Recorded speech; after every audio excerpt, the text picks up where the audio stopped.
What if your silence could speak louder than words? In this audiobook, you'll unlock the secret power of silent magnetism, how mastering your presence can draw people in, influence without a word, and leave a lasting impact. Ready to become the quiet force that commands attention? Introduction.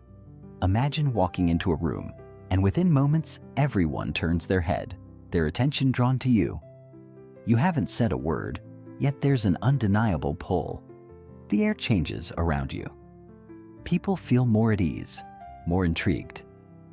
You haven't uttered a single sentence, yet you have their full attention. You're not the loudest, not the most flamboyant, yet in that moment, you are the most magnetic person in the room. Welcome to the world of the silent magnet. What if I told you that this force, this quiet yet powerful ability, is something anyone can harness, including you? What if I shared with you that silence, in fact, is often far more powerful than words?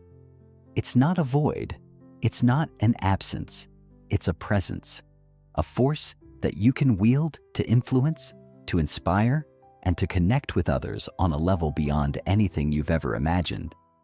This isn't just about saying the right thing at the right time. This is about how you exist in space, how your energy speaks volumes without needing any verbal cues at all. There's a moment that sticks with me from years ago. It was during a business presentation, and I was trying to win over a tough crowd. A room full of executives, each with their own agenda, their own opinions. A dozen presentations had already come and gone, and none had made much of an impression. Then a new speaker stepped up. No flashy slides, no loud declarations. He simply stood there, took a deep breath, and began speaking. Slowly, deliberately, with perfect poise. He didn't dominate the room, but he controlled it with his presence. It wasn't his words. It was the stillness in his posture, the way he moved, the confident yet calm energy he exuded. He didn't rush, didn't chase. He became the center of gravity in that room, drawing everyone's attention without ever forcing it. And the results? A standing ovation. What's fascinating about this story is that this man's influence wasn't about being the loudest or the most charismatic. It wasn't about standing out through conventional means. Instead, it was about becoming the silent magnet, a force that gently but powerfully attracted attention and respect. This is the secret we're going to unlock together throughout this audiobook. In this journey, you will discover how silence, that quiet, often overlooked presence, is an untapped superpower. It is a tool, a weapon in your social arsenal that can deepen connections, build trust, and make you unforgettable, all without uttering a word. And if you've ever felt overlooked or unsure of how to stand out in a room, then I'm here to tell you this. You don't need to speak louder. You just need to speak with more intention. Here's the question. What if you could leave a room and have everyone remember how you made them feel rather than what you said? What if you could be someone who doesn't have to constantly prove their worth with words, but instead is able to command attention and influence just by the way they carry themselves? How powerful would that be? This audiobook is not about talking more. It's about mastering the power of silence.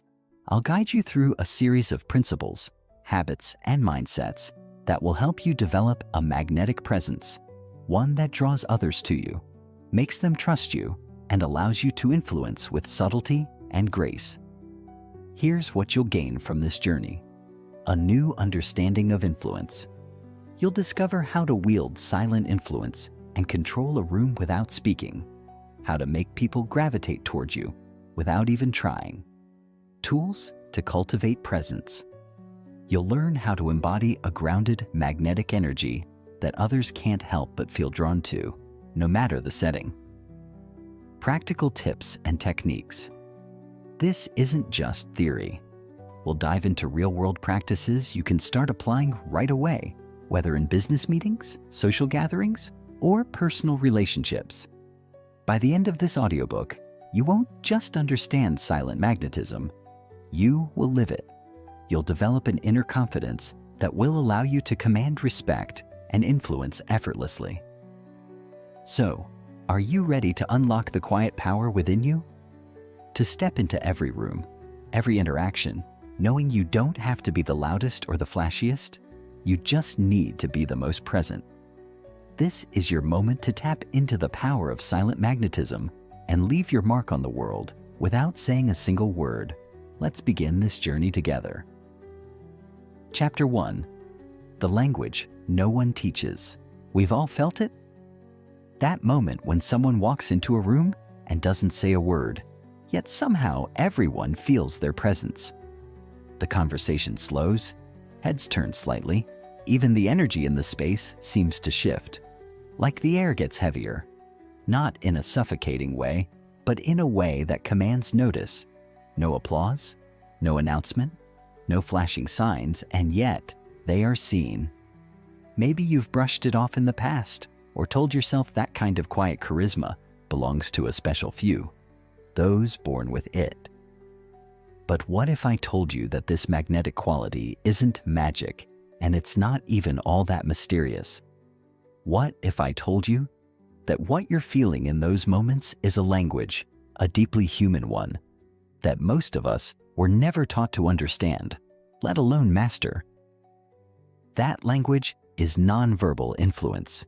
It's the wordless communication happening every second between people, under the surface of every conversation, inside every glance, posture shift, or breath held too long.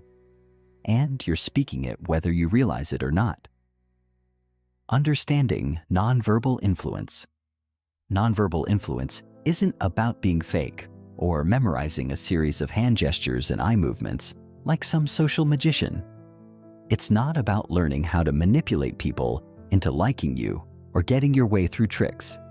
It's about something far more foundational: how we show up in the world, how our internal world speaks through our external body, and how people feel us before they ever hear us. This language is always running, like a second stream beneath our words. And the reason it's so powerful is because we trust it more than verbal language. Think about it. How often have you heard someone say one thing, "I'm fine," for example, while everything in their tone, face, and body screamed the opposite? You didn't need evidence. You didn't need a psychological breakdown. You knew they weren't fine. That's nonverbal communication doing its job. It bypasses logic and lands straight into the gut. It's instinctual. It's primal. It's older than words. From the moment we're born, we begin decoding this invisible language. Babies don't respond to sentences. They respond to tone, facial expressions, and body warmth. Before a child can understand the phrase, "I love you," they feel it through the softness of a parent's voice or the safety in a held gaze. As we grow, we pile layers of verbal fluency on top of that early wisdom, but we never stop reading each other's nonverbal signals. We do it so quickly, so unconsciously, that we don't even recognize it. A subtle lean forward can signal interest. A blink held too long can create discomfort. Even the pace of someone's breath can change the dynamic of a conversation. Nonverbal influence isn't just about what you show. It's about what others absorb without realizing they're absorbing it. It's about energy transfer. Your presence isn't a static thing. It enters the room before your voice and lingers after you leave.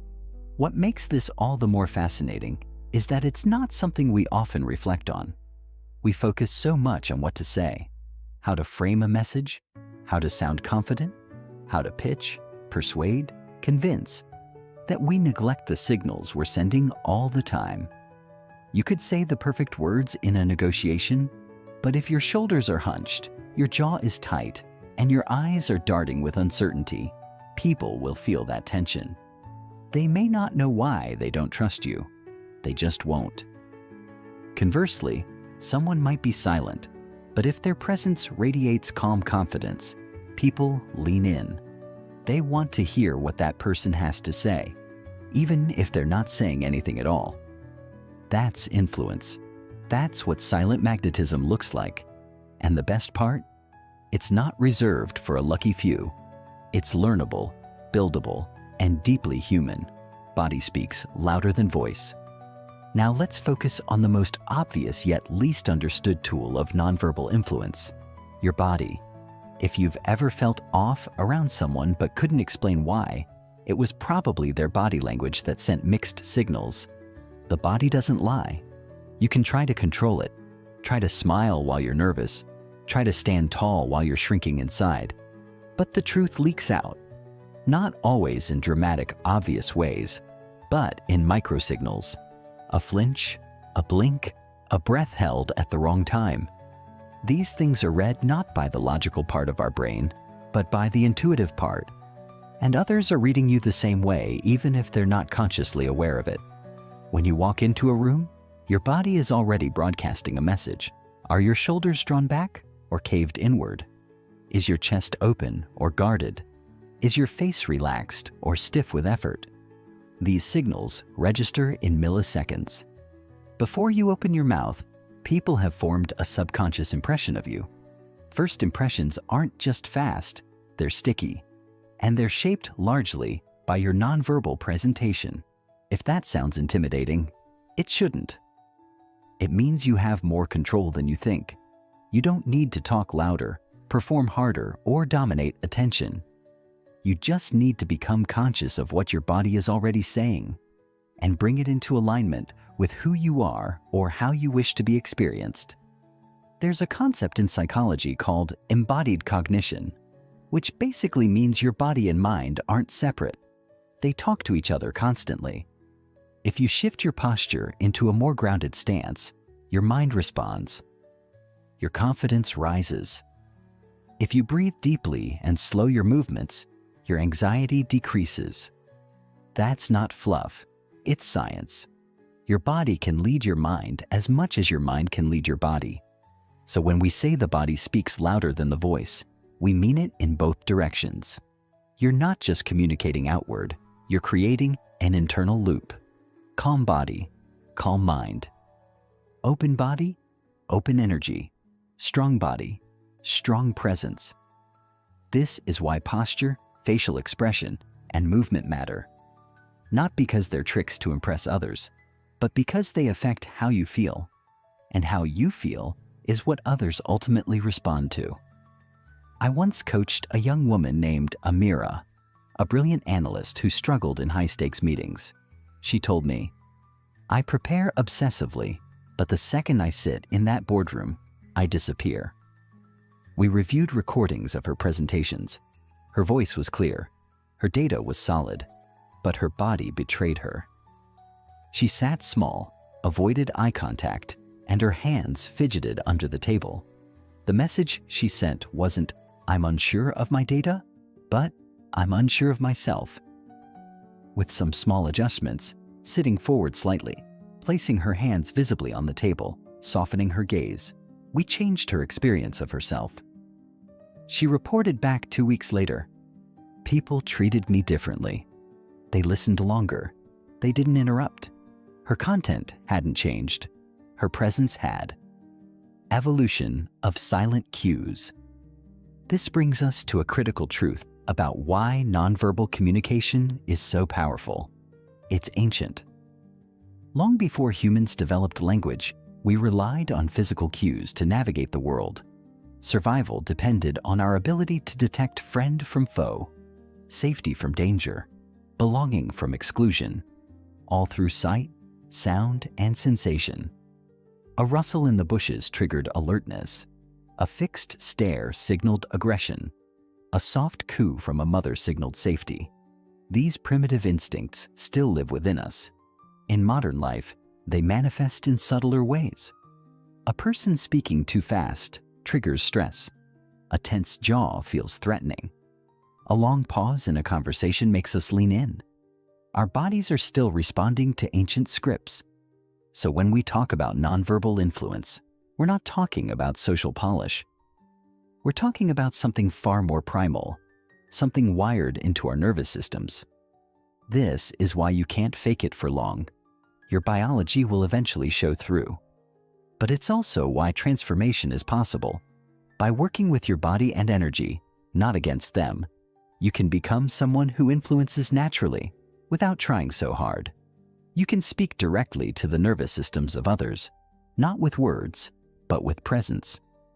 This is what great leaders, healers, performers, and deeply magnetic people do.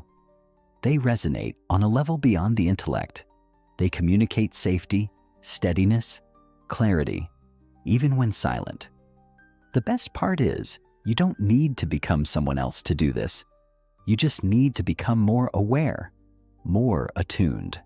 Start by noticing how others make you feel. What do you sense when someone enters a room quickly versus slowly? What changes when someone meets your eyes versus avoids them? What do you pick up when someone breathes calmly versus shallowly? Begin to tune in. The more fluent you become in receiving nonverbal cues, the more skilled you'll become at sending them with intention. Your awareness is your first tool, and it's the most important one. You're already speaking this language. You always have been. The question now is whether you're ready to learn how to speak it with clarity, presence, and purpose. In the next chapter, we'll explore what presence really is, how it's not something you perform, but something you embody. For now, I invite you to do one simple thing. Notice. Notice how your body moves through the world. Notice how others move. Notice the invisible words floating between you. This is where your magnetism begins. Not in what you say, but in everything you say without words. Chapter 2. Energetic Presence. There's a question that echoes quietly in every room, every meeting, every conversation, though it's rarely spoken aloud. Who are you in this moment, and how do you make others feel simply by being here? It's a question of presence, not personality.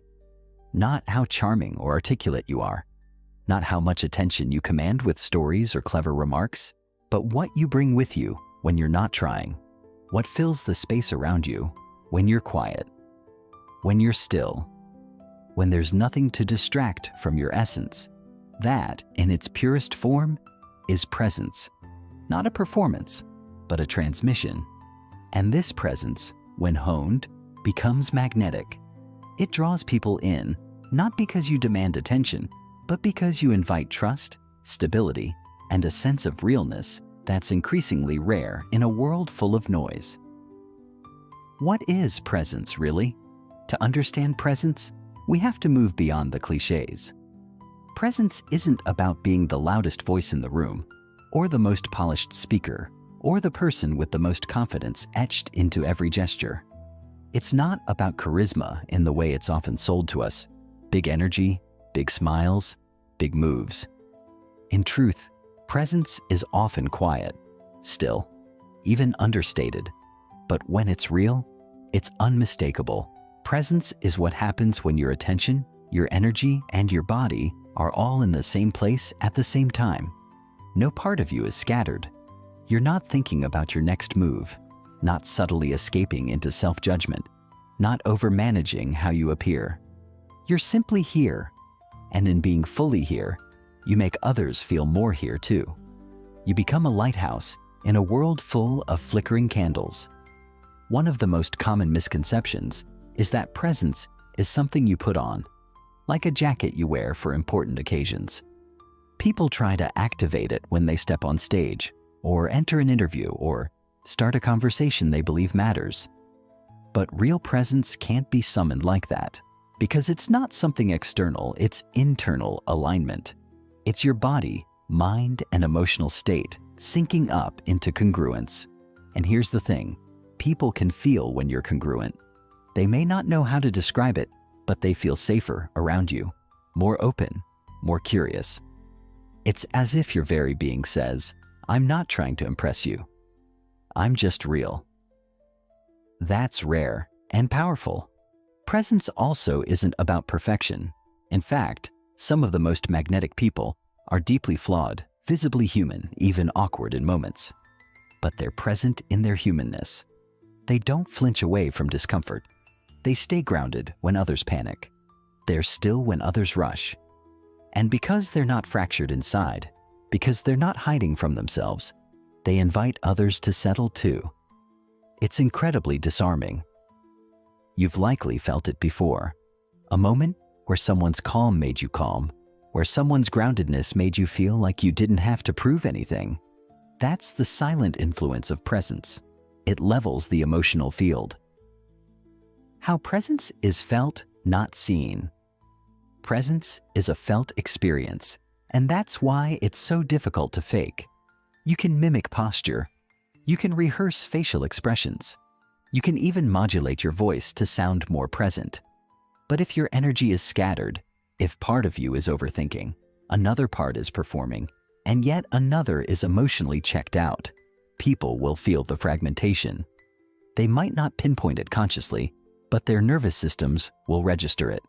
It will read as unease or disconnection or something just not sitting right. That's the danger of treating presence as an act. It can backfire. Because while people may not be trained to analyze your energy, they are constantly feeling it. Think about the last time you met someone who didn't say much, but somehow shifted the room just by being in it. They didn't have to command attention. They didn't ask for it. Their presence did the work. And here's the part most people miss. That presence wasn't the result of an external performance. It was a byproduct of internal coherence. That person wasn't performing calm. They were calm. They weren't pretending to be self-assured. They were simply rooted in their own experience. That internal alignment between body, emotion, breath, and awareness creates a frequency that others feel immediately. It's like tuning into a clear radio signal after scanning through static. You don't need to understand the mechanics to know you've found something clean, something grounded, something trustworthy. This is why truly present people don't need to prove anything. Their impact doesn't come from speaking louder or asserting dominance. In fact, their presence often softens the space rather than tightening it. They listen more than they speak. They move slowly, deliberately. They breathe fully. They're not bracing for impact. And that creates a sense of safety around them. An unspoken message that says, you can relax now. In a society obsessed with productivity and image, someone who embodies still presence becomes a rare oasis. People are drawn to it instinctively. It's not about status, it's about sensation. And because most people are stuck in performance mode, tense, distracted, hypervigilant, just being in the orbit of someone who's deeply present can feel like a recalibration. Another reason presence is felt, not seen, is because it taps into our nervous system's ancient wisdom. The body can sense threat or safety long before the mind catches up. It's the same system that warns you when someone seems off, even if they're smiling. It's the same system that relaxes when you're around someone who's emotionally regulated. That's why presence can't be faked for long. It's a nervous system experience. And your nervous system doesn't lie. It communicates through tone, eye softness, muscle tension, breathing pace, and micro movements. You could wear a confident mask, but if your gut is in knots and your breath is shallow, people will feel your anxiety more than hear your words. Cultivating awareness of your energy. So how do you begin building this kind of presence? You start by becoming aware, not of how you're being perceived, but of what you're actually bringing into the room energetically. This is a shift from performance to perception, from outward projection to inward tuning. The first step is to slow down. We live in a culture that worships speed, but presence lives in slowness. You can't be present while rushing through thoughts, movements, or interactions. Slowness allows your attention to catch up with your body. It allows you to feel your internal state rather than override it. So, start by observing your body in moments of tension. Are your shoulders creeping up toward your ears? Is your breath shallow? Are you gripping your jaw? These are signs your energy is disorganized, split between anxiety, anticipation, and control. Once you start noticing your internal signals, you can begin regulating them. This isn't about forcing calm, but about creating space for it. Try this. Before entering a room or conversation, take one full breath. Not a quick inhale and exhale, a full breath. Feel it expand your ribs, then let it go completely. Let your feet feel the ground. Let your face soften. Let your thoughts settle just enough to bring your attention to the now. This isn't a performance trick. It's a nervous system reset. One breath, one moment. That's how presence begins, not with an act, but with awareness. As you build this awareness, start experimenting with energy intentionally. Notice how your energy feels when you rush versus when you move with purpose. Notice what shifts when you make eye contact and stay open, rather than darting your attention around. Notice the effect of simply being with someone without the need to fix, entertain, or convince. You'll start to feel something subtle but powerful, a kind of gravity in your own body. A weight, not heavy, but anchored. That's the foundation of magnetic presence. You become a grounded point in a spinning world. And here's what's truly beautiful. As your awareness grows, your energy becomes more consistent. You stop leaking presence through overthinking, over-explaining, and overreaching. You begin to trust silence. You begin to embody calm even when others are anxious. You stop trying to take up space and instead become space. Space where others feel safe, seen, and stable. That's the essence of silent influence. Not controlling the room, but settling into yourself so fully that the room begins to respond to you. Presence isn't about being special. It's about being here. Fully, honestly, and without rush. In a world constantly trying to pull you out of yourself, the greatest power you can cultivate is the ability to remain inwardly steady. That's what makes you magnetic. That's what makes people listen when you speak and lean in when you don't. Chapter 3. Posture and Poise. When we think of communication, we often turn to the face first, the eyes, the mouth, the expressions we make with ease or intent. Yet beneath all of that, the body itself speaks in a constant, clear voice. Even when we are silent, even when our face remains unreadable, the posture we hold tells the world how we see ourselves, how safe we feel, how open or closed we are to connection. It reveals our confidence or our anxiety, our ease or our restraint, often without our awareness. The truth is, posture is not just a matter of physical alignment. It's a living map of our inner world.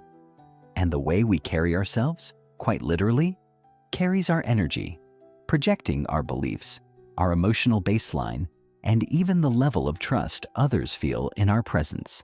We don't just walk into a room. We arrive with a shape, a stance, a presence that speaks before we ever open our mouths. The psychology of posture. There is a reason body language experts often start with posture when decoding nonverbal influence. Posture is primal. Long before we spoke in words, our ancestors communicated readiness, fear, dominance, or submission through the way they held their bodies. Even today, posture is one of the most ancient cues our nervous systems register instantly, without conscious thought. A slumped spine doesn't just look tired, it feels tired to those who witness it. A chest that collapses inward doesn't merely reflect low energy, it transmits a lack of confidence, even if your words contradict it. Conversely, when someone walks tall, spine lengthened, shoulders open but not forced, their very presence communicates quiet authority and trust in self. That posture doesn't say, "Look at me." It says, "I know where I stand." Posture reflects and reinforces our internal state. It's a feedback loop. When you feel low, your posture collapses. When your posture collapses, your mood drops further. The body tells the brain, "We're in withdrawal. We're protecting ourselves. Let's shrink." But when you shift your posture, subtly but consciously, you shift that loop. Straightening your spine, relaxing your shoulders, lifting your chin a few degrees. These small adjustments Signal to the mind that something is safe, that presence is possible, and people around you respond to that shift, often in mirror. This is why two people can enter a room at the same time, but only one draws the room's attention without saying a word. It's not about being flashy. It's about being grounded, aligned, and self-assured from the inside out. One powerful thing to understand is that people trust what looks congruent. If your posture says confidence, but your eyes dart nervously, people will feel the contradiction. If your words express certainty, but your spine slouches inwards, the body gives you away. But when your words, tone, and posture all match, when your internal conviction aligns with your external bearing, something clicks. That congruence is deeply compelling. It creates trust. And in many cases, posture is the first signal people use to determine whether you're someone worth listening to, someone they want to follow, or someone they feel safe around. You don't need to exaggerate it. You just need to become aware of what your posture is silently saying on your behalf. Centering the body to ground the mind. If posture reflects our psychology, then cultivating better posture is not simply a matter of discipline or mechanics. It's a practice of centering. To center yourself is to return to the middle of your own experience. It's to become aware of the space you occupy and to inhabit that space with intention. Many people move through the world without feeling their bodies. They live in their heads, consumed by thoughts, stress, or what-ifs, and their bodies simply trail behind them. When you center yourself physically, you send a message to your entire system. I am here. I am not escaping this moment, and that message radiates far beyond your skin. Centering starts by connecting with your vertical line. Picture an invisible axis running from the crown of your head, down through your spine, pelvis, and into the ground. That axis is your anchor. When your mind spirals, return to that vertical. When you feel anxious, soften into that line. It doesn't mean standing like a statue or holding tension. It means allowing gravity to support you rather than resist it. The most magnetic individuals aren't rigid. They're anchored. They move from center. Their gestures, their stillness, their presence, it all radiates from that central alignment. And because they're rooted in themselves, others feel that steadiness even if they can't name it. The challenge is that most of us aren't taught to inhabit our bodies in this way. We're taught to project outward, confidence, charm, competence, often at the expense of our inner felt sense. But there is great power in turning attention inward, just enough to feel where your body is in space. When you stand or sit, can you feel your feet evenly weighted? Can you soften your knees, unlock your hips, breathe into your belly? These subtle shifts have a profound effect, not only on how you feel, but on how you affect others. You stop floating above yourself in thought. You start embodying your presence. And when your energy moves from the core, not from superficial mannerisms, people feel the difference. You become less performative, more real. Less reactive, more stable. That is the unspoken power of grounded poise. What's remarkable is how quickly this embodiment becomes contagious. The more you anchor yourself in stillness, the more others instinctively slow down around you. The body knows when it's in the presence of someone centered. It relaxes. It mirrors. And that is influence at its most profound. Not persuasion through effort, but regulation through presence. You become the tuning fork in the room, subtly aligning others simply by standing in your own axis. Stillness versus stiffness.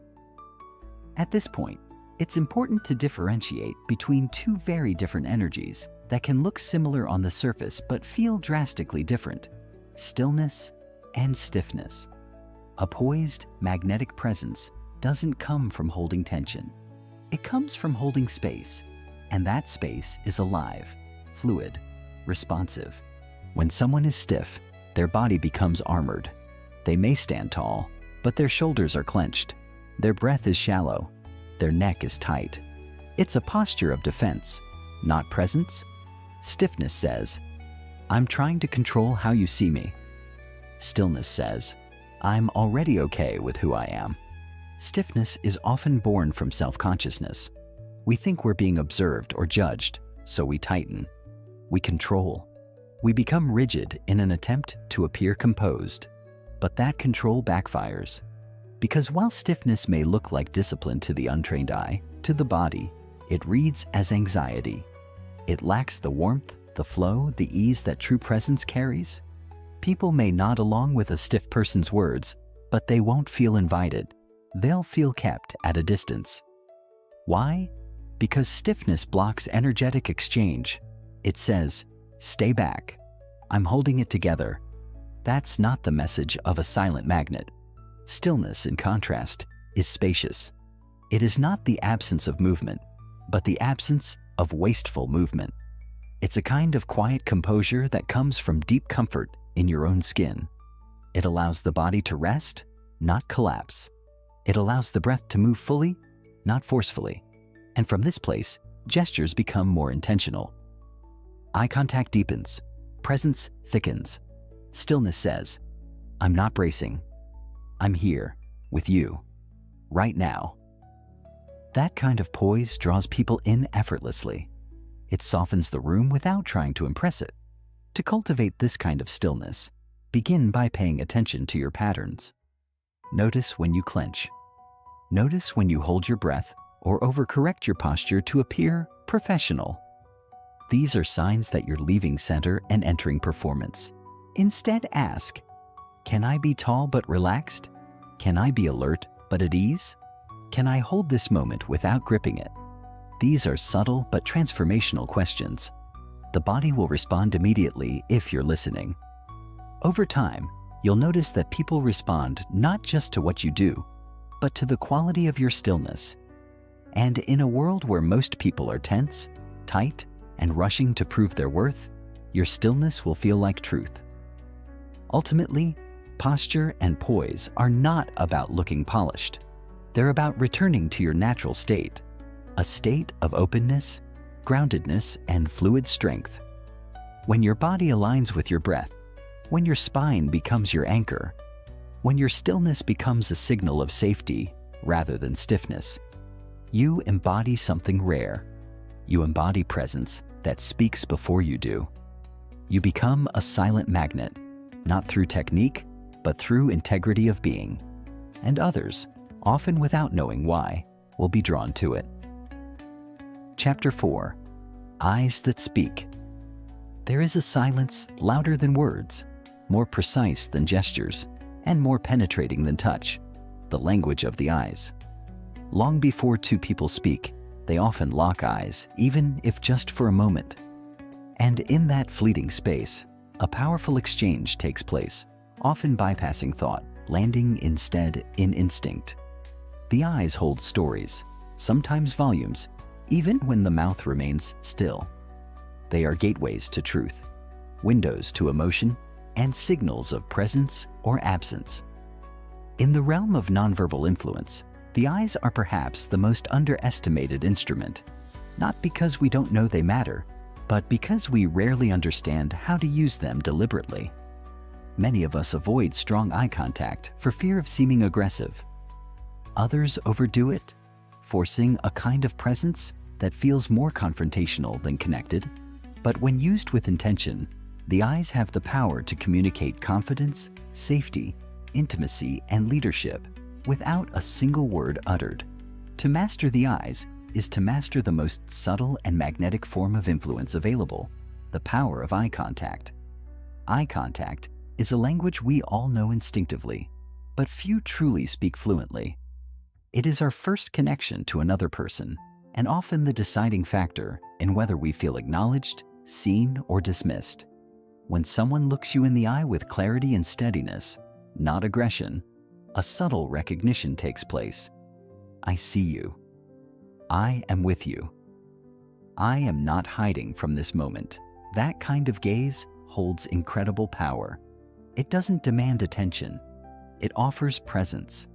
And in that offering, people feel safe enough to open up, to be real, to meet you on deeper ground. Contrast that with the typical glancing around. The eye flickers, the constant breaking of connection that marks so many conversations in the modern world. Those fractured moments subtly communicate disinterest, discomfort, or distraction, even if our words are polished and warm. We may say, "I care," but our eyes betray the distance. There is something deeply affirming about being looked at fully. Not stared at, not examined, but seen. When someone looks into your eyes with gentle steadiness, it communicates more than attentiveness. It conveys respect. It suggests that in this moment, you matter. And for many people, such moments are rare. That rarity is what makes eye contact so magnetic. It stands out. It pierces through noise. It arrests attention not with volume, but with presence. This is why leaders, therapists, lovers, and great communicators all share this skill. They know how to look, not just with intensity, but with care. Not just with sharpness, but with humanity. The eyes can either build a bridge or raise a wall, and we're always transmitting one or the other. Even brief, well-placed eye contact can be transformative. In a group setting, it signals leadership and attention. In one-on-one conversation, it conveys depth and sincerity. But here's the key. It must be rooted in genuine presence. If you're trying to use eye contact as a technique without actually being present, it will feel mechanical or manipulative. The gaze must arise from the same stillness and groundedness that we've explored earlier. When your body is centered and your mind is calm, your gaze naturally stabilizes. And from that space, you don't just look at people, you see them.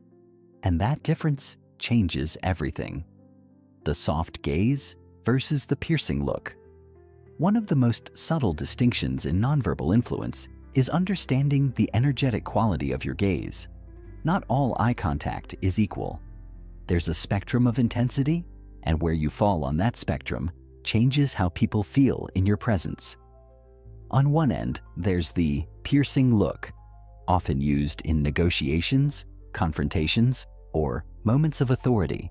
It's sharp, focused, and carries a kind of mental pressure. While it can be effective in specific moments, like asserting boundaries or projecting dominance, it's not a sustainable or relational form of presence. Too much of it creates tension. People feel like they're being evaluated, not connected with. It becomes more about control than communication. On the other end of the spectrum lies what's often called the soft gaze. This is the gaze of deep presence. It's relaxed, open, and spacious. Rather than narrowing in on someone like a spotlight, it includes them like ambient light. You're not trying to see into them or through them. You're simply with them. This kind of gaze invites. It makes space. It lowers the nervous system, and it communicates wordlessly. I'm here with you, not at you. The soft gaze is one of the most magnetic tools you can cultivate. It doesn't provoke defense. It dissolves it. And in doing so, it opens a channel for real connection. To practice the soft gaze, begin by noticing where you focus your eyes in conversation. Are you drilling into the other person's eyes, trying to prove attentiveness? Are you darting away often, trying to hide? Or can you allow your eyes to settle, not fixated, not floating, but steady?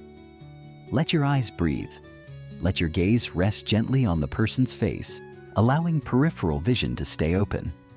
This creates a sense of ease for both of you. When your gaze softens, your whole body tends to follow. Shoulders relax, breath deepens, and suddenly, presence becomes effortless rather than forced. You're no longer managing your image. You're inhabiting the moment. It's worth noting that the soft gaze doesn't mean weak or submissive. On the contrary, it's one of the clearest signs of grounded confidence. Only someone who feels at home in themselves can afford to soften.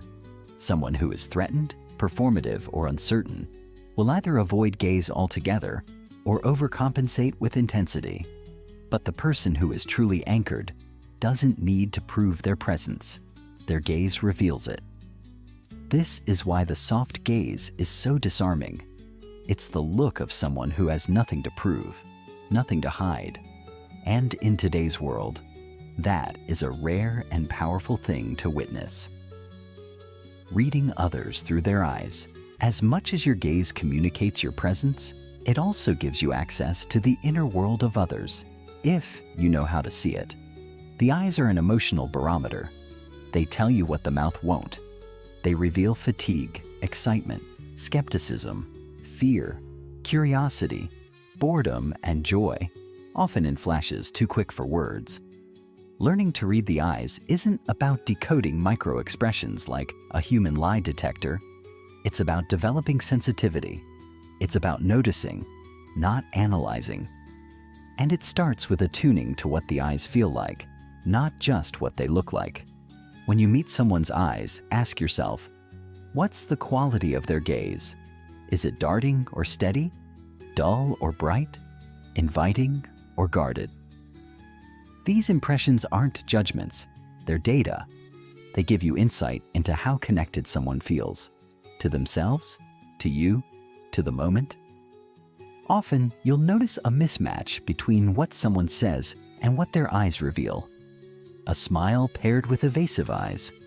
A confident tone paired with a blank gaze. When this happens, pause, breathe, return to stillness. Let your own gaze remain calm. Often, your stability helps others drop their mask. It invites congruence.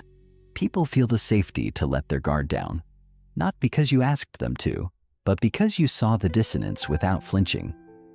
You'll also begin to notice the moment when someone's eyes truly arrive. It might happen mid-conversation, when they suddenly drop into presence. Their gaze clears. The masks fall away. You feel them land in the moment, even if nothing is said. This is a sacred moment. Honor it. Hold it. Let the silence stretch. These are the moments when real connection is forged, beneath the surface, beyond the script. The eyes are the bridge. And when that bridge is walked slowly, with care, it leads to a kind of trust that no amount of clever speech could manufacture.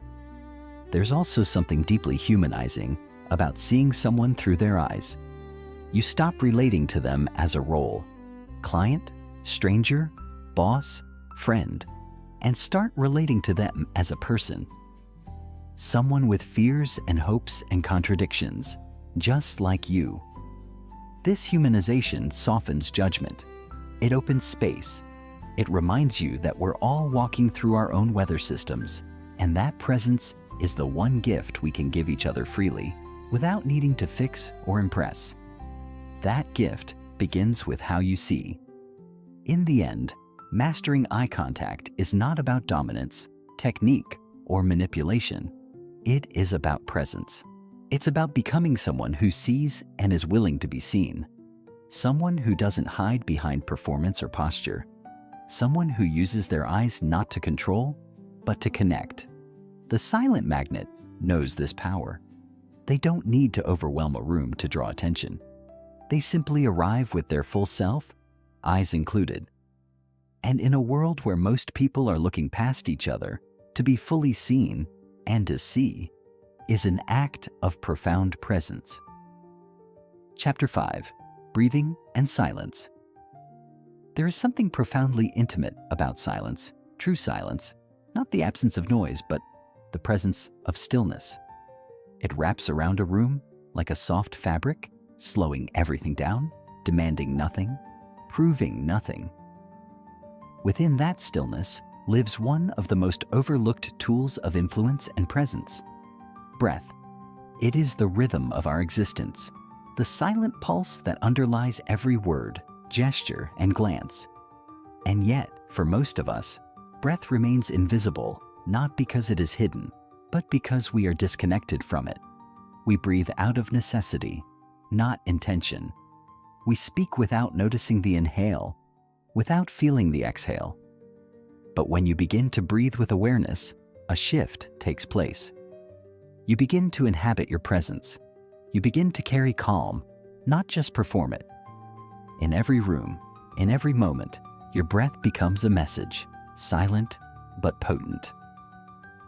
Breath as invisible communication. You can learn to read a person's emotional state simply by observing their breath. Shallow, rapid breathing often accompanies anxiety, urgency, or overstimulation. Long, slow breathing tends to reflect calm, clarity, and emotional balance. But what's more important is that breath isn't just reactive, it's also communicative. How you breathe doesn't only reflect your state, it shapes it. And in shaping your state, it transmits signals to those around you. You don't have to speak for someone to feel the steadiness of your breath. You don't have to move for someone to be affected by your calm. Intense meetings, hard conversations, even moments of celebration, your breath either fuels the energy in the room or grounds it. And people feel this instinctively. They may not consciously realize they are reacting to your breath, but they are reacting. Nervous breath agitates the air. Centered breath settles it. Think of the leaders, mentors, or even friends who make you feel safe, not because they say the right thing, but because they are the right thing. Their presence holds you. Often, what you're feeling is the regulation of their breath. Their nervous systems aren't scrambling to manage the room. They're simply inhabiting it. That self-regulation begins in the breath. It is their anchor. And because it's invisible, it doesn't draw attention. But invisibility is not insignificance. In fact, it's the subtlety of breath that makes it powerful. It operates beneath the surface like a steady current under a still lake. No one sees the current, but everything above it is shaped by its flow. When your breathing is intentional, people feel you differently. They don't know why they trust you, but they do. They don't know why they calm down in your presence, but they soften. You become the one who holds the tone of the room, not by controlling others, but by mastering yourself.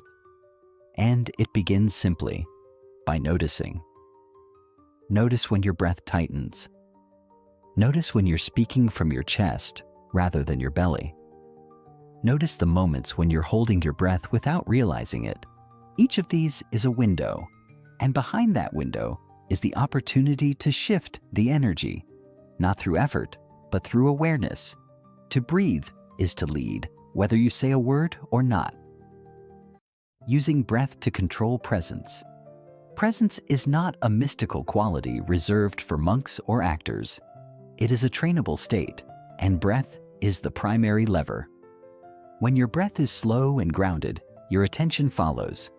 Your thoughts begin to quiet, not because you force them, but because the body signals, "We are safe." In that safety, clarity emerges, attention returns, and presence arrives, not as a performance, but as a state of being. This is why breath is such a powerful tool in high-stakes moments. You may not be able to change the circumstances, but you can always return to the breath. And in doing so, you return to yourself. Too often, we rely on techniques to appear composed, forgetting that composure is physiological before it is behavioral. You can practice the perfect posture, the perfect eye contact, the perfect tone, but if your breath is shallow and erratic, none of it will land. The body doesn't lie. People feel the incongruence, even if they can't name it. But when your breath is slow, open, and deep, you don't need to say much. You are the message. There is a weight to your presence, not heaviness, but gravity. And that gravity draws people in, not because you're commanding the room, but because you're inhabiting it fully. To train this kind of breath is simple, though not always easy. It begins with pausing. Before you speak, breathe. Before you enter a room, breathe. Before you react, breathe. These micropauses build a habit of self-regulation. Over time, you begin to live a half-second slower than the world expects. And that half-second is where your power lives. You're no longer carried by the momentum of noise and urgency. You choose when and how to respond. Your breath becomes the metronome of your awareness. And from that place, You influence without force. In group dynamics, this becomes especially noticeable. The calmest person in the room often becomes the emotional anchor. Not because they are the loudest or most charismatic, but because their presence doesn't add noise. Instead, it adds clarity. They speak with pauses. They listen with stillness. They breathe in a way that invites others to do the same. In doing so, they repattern the nervous system of the group, not by trying, but by being. This is the essence of silent magnetism, changing the temperature of the room without needing to raise your voice. The pause as a tool. In a culture that prizes speed, the pause is revolutionary. It is the moment that refuses to be rushed. It is the breath that holds before the next sentence, the glance that lingers before the reply, the silence that settles after someone has finished speaking. The pause says, I am not in a hurry. I trust this moment enough to stay in it.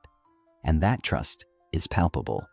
It communicates confidence, calm, and spaciousness, all without a single word. The pause is not empty. It is full of presence, intention, and influence.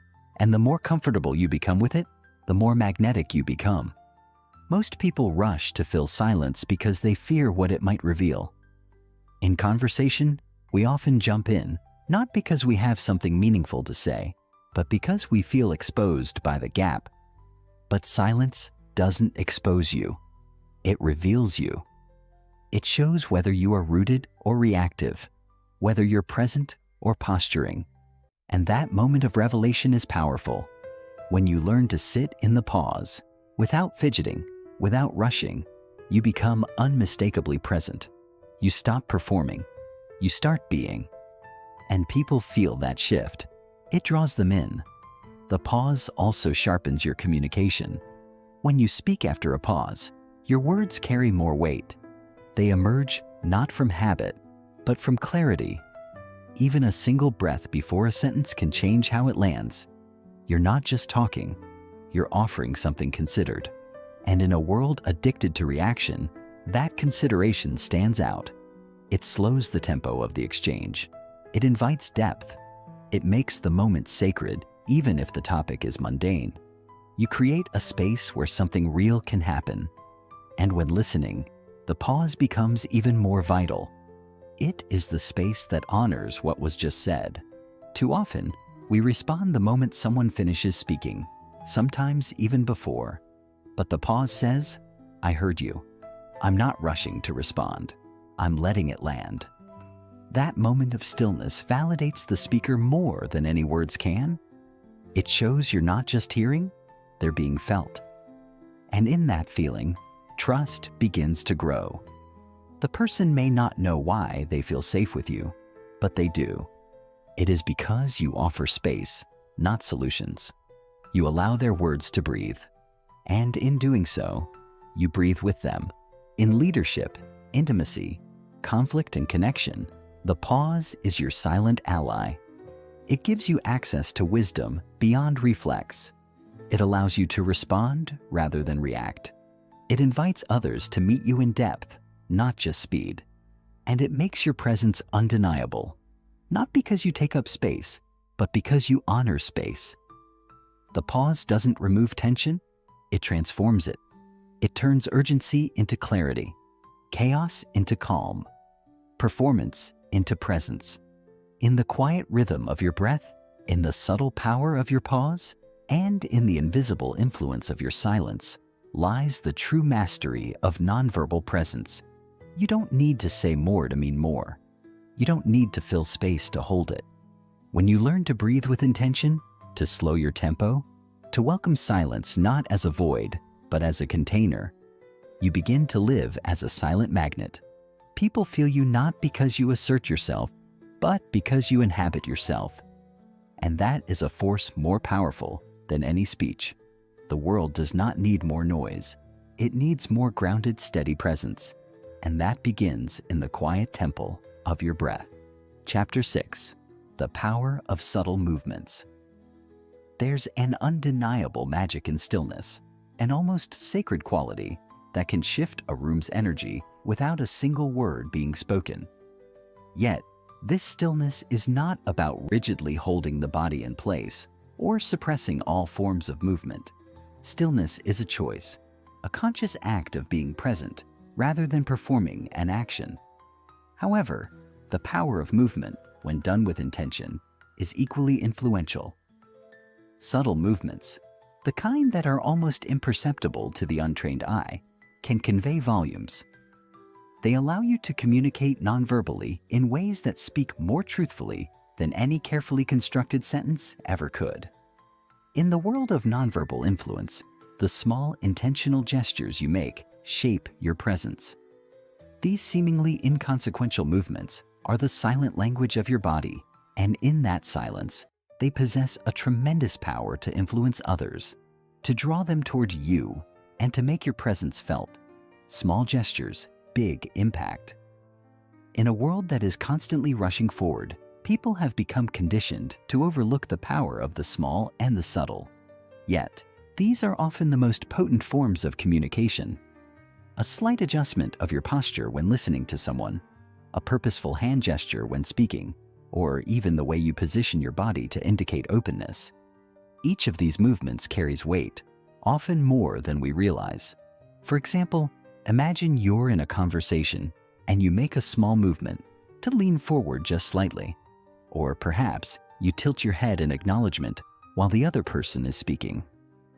These small shifts in the way you position yourself can dramatically influence how engaged, approachable, and attuned you appear to the other person.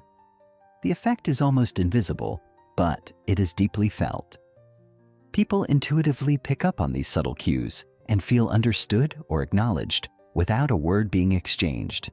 You create an unspoken connection by making these small, intentional movements that speak volumes about your attention and care. The beauty of small gestures is that they require little effort, yet the impact is often profound. A slight uncrossing of your arms, for instance, when someone expresses vulnerability, can make a world of difference in how safe they feel in your presence. It shows openness. It signals a willingness to receive them without judgment. A shift in your posture, from standing rigidly to relaxing slightly, can immediately change how others perceive you. You go from being an authoritative figure to someone who is approachable and grounded, someone they want to engage with. The simplicity of these small gestures makes them incredibly powerful. They don't demand attention, but they earn it. And the beauty is that people rarely notice the gestures themselves, but they certainly notice how they feel around you, how drawn in they are, how safe, how heard. That's the magic of the subtle movement. It creates a quiet gravitational pull without being loud or demanding. It is the art of influencing through the gentle language of the body. Even beyond human interaction, subtle movements can drastically change the atmosphere of a room. Take the example of entering a space, whether it's a meeting room or a social gathering. The simple act of holding your posture with intention, moving with a calm and deliberate energy, can set the tone for everything that follows. It's like the invisible weight of your presence enters before your words ever do. People sense it. The way you move through a space communicates your relationship with it. Are you at ease? Are you uncertain? Are you rushing through or pacing yourself? These gestures, while small, create the foundation for the energy of the entire interaction. In a moment, you've either invited calm, tension, openness, or resistance, simply by the way you move. The role of intentional motion. When we think of influential people, whether it's a leader, a mentor, or even a loved one, what stands out is often the way they carry themselves. But more than the physical stature, what draws us to them is the energy they emanate, and much of this is conveyed through the intentionality behind their movements. Intentional motion is more than just moving with purpose. It is about making conscious decisions in how you occupy space. Each movement, each gesture, is performed with a clear sense of what you want to convey. The way you walk, the way you gesture when speaking, the way you shift your weight when listening. It all speaks to your inner state, and people pick up on that energy instantly, often before they register any of the individual actions. The goal here is not to overthink every move, but rather to practice mindfulness so that your body's actions naturally align with your deeper intentions. When you make intentional movements, they become an extension of your thoughts, emotions, and presence. You don't simply move for the sake of movement, but instead, each gesture is infused with purpose. For instance, consider how you use your hands when speaking. A gesture that feels fluid and natural, whether it's a slight movement of the hand to emphasize a point or a gentle wave to draw someone in, can make you seem more engaged and dynamic without ever overwhelming the conversation. Intentionality in movement reflects authenticity. When you move consciously, you allow yourself to express exactly what you feel without the need for words, and that resonates deeply with others. It creates a sense of confidence and control, not because you're trying to dominate, but because you've learned to align your inner state with your outward expression. This is the art of moving without force, of using motion to communicate more authentically. When you embrace intentional motion, you also become more adaptable. Instead of being restricted by old, habitual ways of moving, you gain the flexibility to adjust based on the energy of the moment. In a tense conversation, for example, a simple, deliberate pause in your movement can send a signal of calm, a choice to be present rather than reactive. On the other hand, in a moment of connection, an open gesture or a relaxed posture can invite intimacy. Intentional movement allows you to choose the energy you bring into any situation. You stop responding to the external world reactively, and instead begin to shape the energy of the room with your very presence. This adaptability is what makes your body language not just an outward reflection of your thoughts, but a tool of influence. And because it is subtle, it works beneath the surface, quietly building rapport, trust, and connection. Avoiding fidget energy. While subtle movements can enhance your presence, fidgeting and erratic motions can have the opposite effect. We've all experienced it: the nervous tap of a foot, the restless shifting in a chair, or the incessant scratching of the back of the neck. These fidgeting habits often arise when we feel anxious, bored, or uncertain, but they have an insidious way of diminishing our influence. When you fidget, your energy becomes fragmented. It sends a signal of unease and distraction, and it can cause others to feel uncomfortable or distracted by your lack of grounding. These movements, while seemingly harmless, undermine the very message you're trying to communicate. They convey a lack of control over your own body, and in turn, undermine your authority in the room. People naturally gravitate towards calm, centered individuals, those who don't need to fill the silence with nervous energy. The good news is that fidgeting is not a permanent trait. It is a habit that can be broken with awareness. To reduce fidget energy, you must first become conscious of it. Start by paying attention to when your body begins to move without purpose, when you shift, tap, or gesture mindlessly. Once you notice these movements, you can begin to replace them with purposeful, controlled gestures. This isn't about forcing yourself into a state of rigidity, but rather about learning how to move with intention. Small adjustments, like pausing before you respond or grounding yourself in a more stable posture, can eliminate the need for nervous motion. When you reduce fidgeting, your presence becomes more consistent, more grounded. You stop being pulled by the energy of your surroundings and instead bring your own energy to the table, calm, composed, and magnetic. When you stop fidgeting, you create more space for others to feel at ease.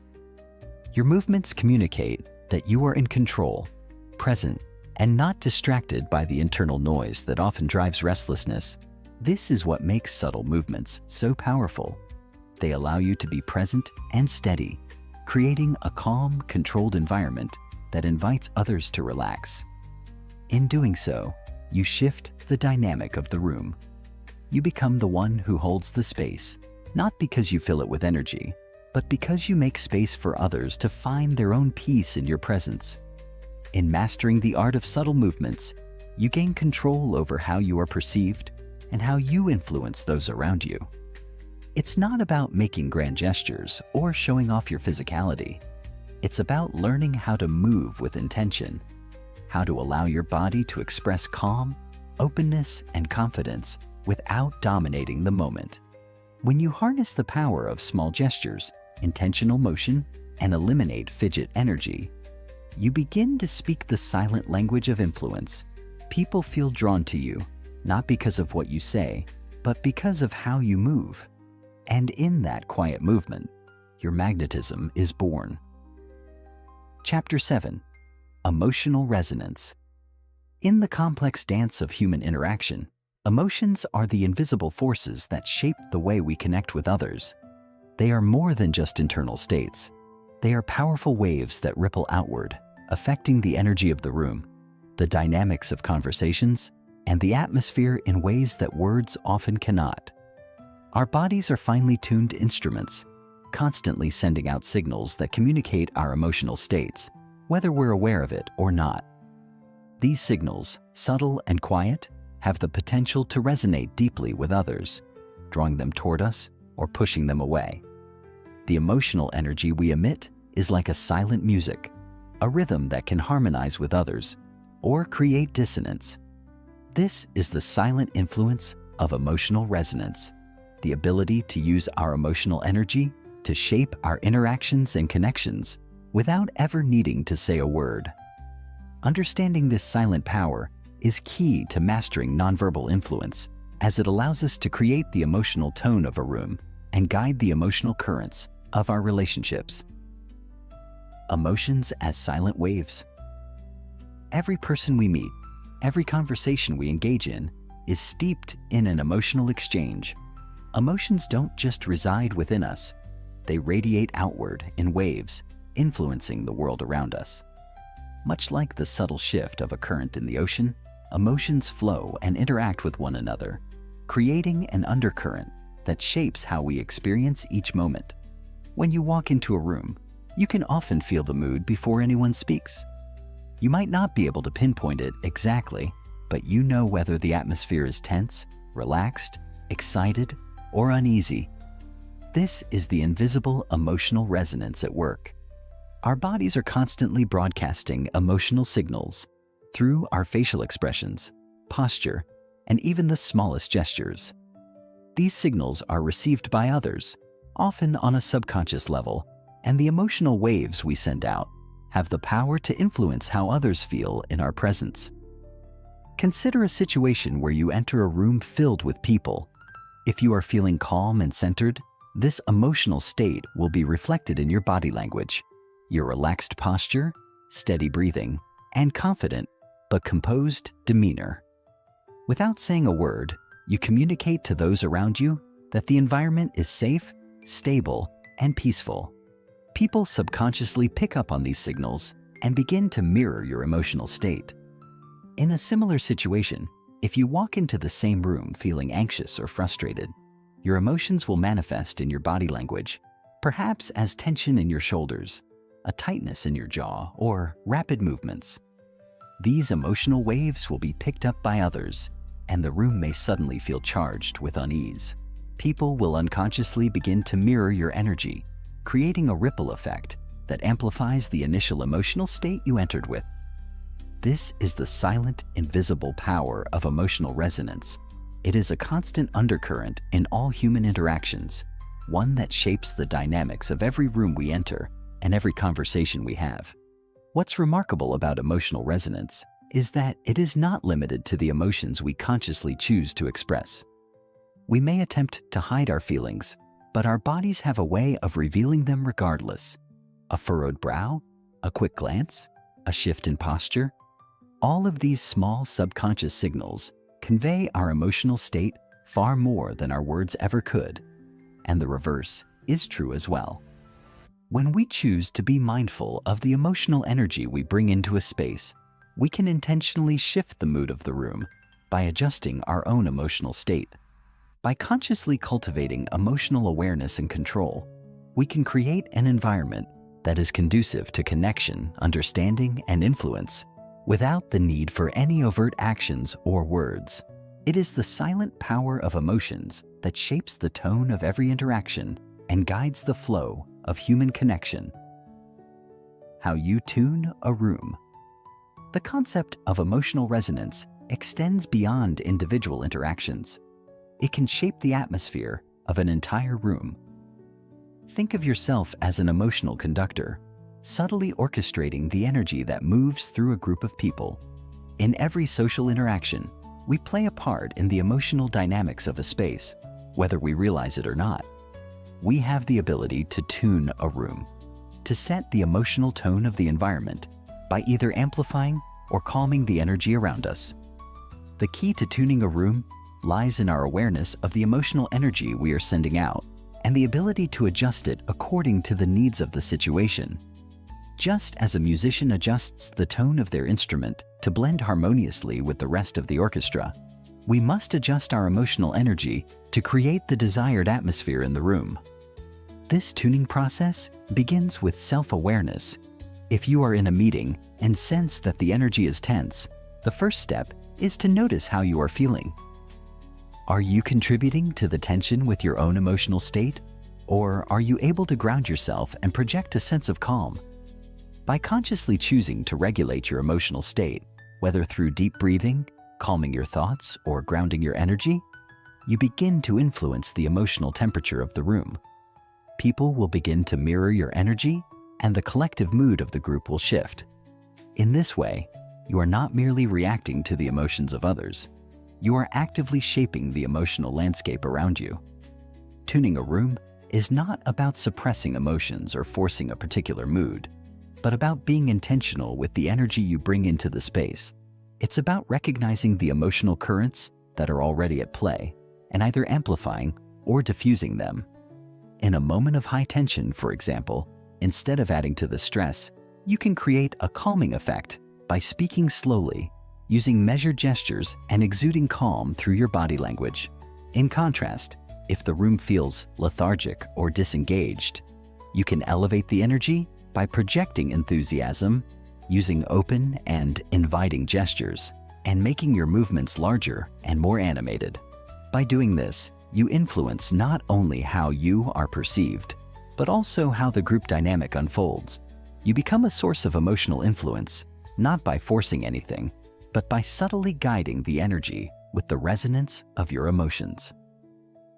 Staying neutral in intensity. While emotional resonance can be a powerful tool for influence, it is also important to recognize the value of neutrality in certain situations. Intensity, whether high or low, can be overwhelming, especially in moments of conflict, stress, or disagreement.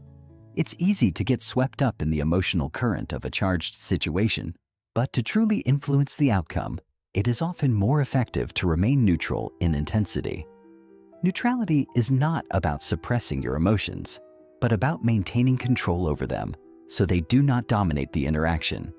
By staying neutral, you allow space for others to express themselves without being overwhelmed by your emotional energy. This creates an environment where open communication is possible and solutions can emerge without being clouded by heightened emotions. Neutrality in intensity is particularly valuable in situations where you need to maintain authority or create balance in the room.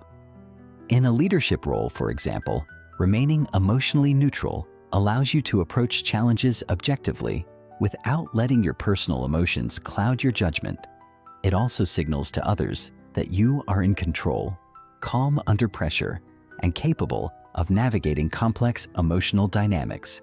This doesn't mean you suppress your feelings or pretend to be detached. It means you recognize the power of your emotional energy and choose to use it wisely without letting it overpower the situation. By mastering emotional neutrality, you can guide interactions with grace and wisdom, ensuring that your influence remains calm, grounded, and focused on the bigger picture. Being neutral in emotional intensity also helps build trust. People naturally gravitate toward those who are emotionally stable, as they provide a sense of safety and reliability. When you are able to regulate your emotional energy, you create an environment where where others feel comfortable sharing their own feelings without fear of judgment or backlash. In this space, deep connections can be made and true influence can occur. You become a silent magnet, drawing people toward you not through forceful emotions or dramatic gestures, but through the steadiness of your presence and the trust you inspire. Emotional resonance is one of the most powerful and subtle forms of nonverbal influence. By understanding how emotions operate as silent waves, learning to tune a room with your energy, and staying neutral in intensity, you can shape the emotional dynamics of any situation without uttering a single word. Your emotional energy becomes a silent, magnetic force that draws others in, allowing you to influence not only how others feel in your presence, but also how they perceive you. By mastering this emotional resonance, you can transform the way you connect with others and build a presence that is magnetic, calming, and deeply influential. Chapter 8: Boundaries and Containment. As we journey through life, we often face the delicate dance of how much of ourselves we give to others, how much we hold back, and how we manage the invisible yet powerful boundaries that define our personal space and energy. The ability to create and maintain boundaries is one of the most vital aspects of emotional and physical presence, yet it is also one of the most misunderstood and underappreciated.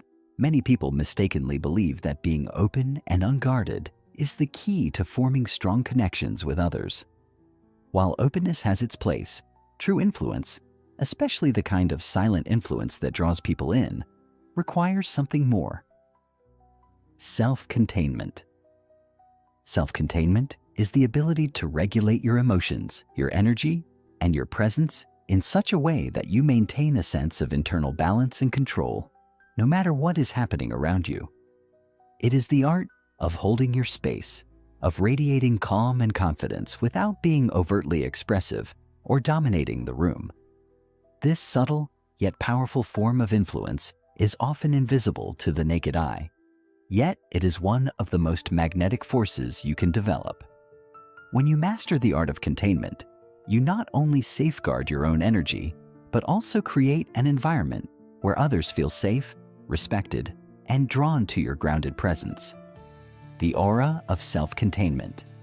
Imagine walking into a room and feeling the energy shift as soon as you enter. Without a word or gesture, the entire atmosphere changes, and everyone becomes aware of your presence. This is the power of self-containment. Self-containment is not about building walls or shutting people out. It is about holding your energy in such a way that it doesn't spill over uncontrollably. It is the ability to remain calm, composed, and centered, even in situations that might otherwise provoke anxiety, stress, or emotional overwhelm. The more you develop this skill, the more your presence will have an invisible force that quietly commands attention and respect. People will sense your steadiness, your ability to stay grounded no matter what's happening around you, and they will naturally gravitate towards you. Self-containment radiates an aura of inner strength, a silent confidence that draws others in without the need for loud or overt displays of power. It is like the stillness at the center of a storm, calm, composed, and powerful. This aura of self-containment is not something that happens overnight. It is cultivated through consistent self-awareness and emotional regulation. It begins with understanding your own emotional state and how it manifests in your body. When you become aware of the subtle shifts in your energy, whether it's a spike in tension, a surge of excitement, or a wave of frustration, you can take steps to regulate those emotions before they overwhelm you. This could involve taking a deep breath, pausing before reacting, or even taking a mental step back from the situation. Over time, these small practices build the muscle of self-containment, allowing you to remain unaffected by external triggers and to hold your energy in a way that feels grounded and stable. It is through this self-regulation that you begin to emit a quiet, powerful energy that others cannot help but notice and respect. They may not understand why they feel drawn to you, but they will instinctively recognize that you are someone who is in control of themselves, and that is magnetic. Energetic leakage versus magnetism. As much as self-containment is a powerful tool, the opposite, energetic leakage, is something that can undermine our presence and influence without us even realizing it. Energetic leakage occurs when we fail to contain our emotional energy, allowing it to spill out in a way that weakens our presence and causes us to lose control over the room. This leakage can happen through a variety of means: uncontrolled gestures, nervous movements, fidgeting, or even an overly expressive face that reveals emotions we may not want to show. When we leak energy in this way, we create an imbalance in our presence. Instead of radiating calm and confidence, we appear scattered, anxious, or overwhelmed. This is the opposite of magnetic presence. It repels people rather than drawing them in. People are naturally attuned to the energy we project, and when our energy is leaking or fragmented, it is difficult for others to connect with us in a meaningful way. We lose the sense of composure that makes us seem steady and in control, and instead, we become a source of instability in the room. The key to combating energetic leakage is becoming hyper-aware of how your energy manifests through your body and actions. Are you unconsciously fidgeting with your hands or tapping your foot? Are you allowing your thoughts and emotions to create nervous tension in your body? If so, you are allowing your energy to leak out, leaving you vulnerable and out of control. But by learning to contain your energy, you can avoid these pitfalls and maintain a powerful presence that is calm, collected, and confident. To do this, practice grounding techniques that help you bring your focus back to your center. These techniques might include taking a moment to pause and breathe deeply, focusing on the sensation of your feet on the ground, or even gently tightening your core muscles to anchor your energy. When you are able to contain your energy in this way, you stop the leakage and begin to radiate magnetism. Your energy becomes steady, focused, and powerful, drawing people toward you without any need for forceful gestures or words. You no longer appear scattered or uncertain. You become someone who is grounded, calm, and in control of their energy. The more you practice containing your energy, the more you will notice how your presence shifts. You will begin to notice that people are more likely to listen when you speak, that conversations feel more balanced and focused, and that you have a subtle influence over the emotional tone of the room. This is the power of magnetism, the ability to attract and influence others through the silent, powerful force of your contained energy. You no longer have to chase attention or approval. Your presence speaks for itself, quietly commanding the respect and focus of those around you. When silence is your shield. One of the most powerful aspects of self-containment is the ability to use silence as a shield. Silence is not just the absence of sound. It is an active force in communication, a space that allows for reflection, thought, and control. When you are in control of your energy and presence, you can use silence strategically as a way to protect yourself from external emotional forces. In moments of conflict or tension, when emotions are running high and words are being thrown around, silence can be your shield. Instead of reacting impulsively or getting drawn into the emotional drama, you remain silent, allowing the situation to unfold without adding fuel to the fire. This is not a passive silence. It is an active choice to hold your ground and maintain control over your emotional energy. By staying silent, you create space for clarity, for deeper understanding, and for the situation to resolve itself without unnecessary escalation. Silence as a shield is particularly effective in high-stakes situations, such as difficult negotiations, intense conversations, or moments of conflict. When you refuse to be pulled into emotional reactivity, you maintain your composure and avoid getting caught in the chaos. This gives you the advantage of emotional clarity and the ability to respond thoughtfully and strategically rather than impulsively. Silence also has the power to convey authority. When you choose not to react immediately, you signal to others that you are in control of the situation and are not easily swayed by emotional currents. It is an expression of strength, of confidence in your ability to remain steady and grounded. People often respect silence because it is rare in a world where everyone is constantly speaking and reacting. When you master the art of silence, you wield it as a shield that protects your energy and maintains your influence, no matter the circumstances. In conclusion, self-containment and energetic boundaries are the foundation of nonverbal influence. When you learn to contain your energy, avoid energetic leakage, and use silence strategically, you begin to radiate a powerful, magnetic presence that draws people toward you. You become someone who is steady, composed, and in control of their emotional energy, creating an environment where trust and respect naturally flourish.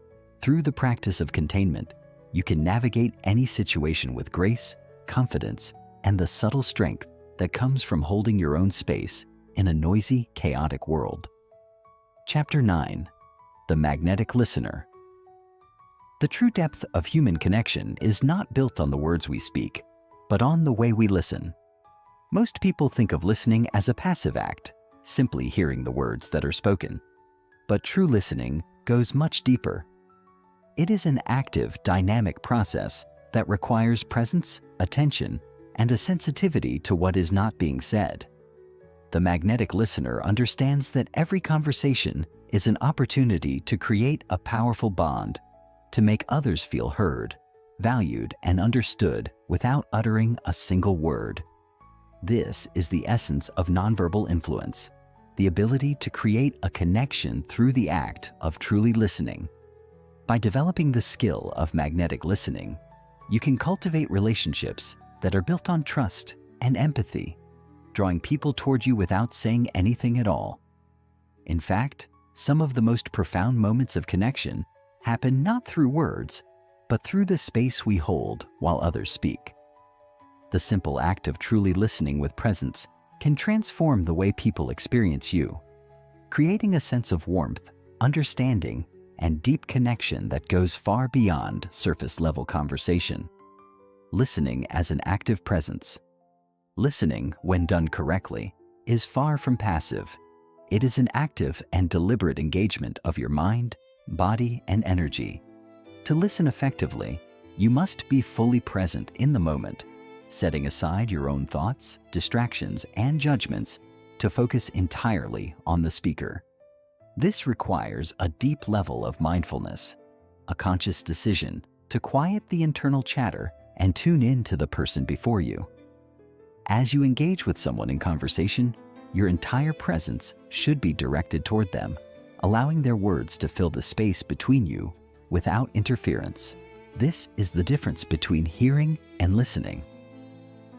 Hearing is a passive, mechanical process, while listening is an active, intentional act of receiving and understanding.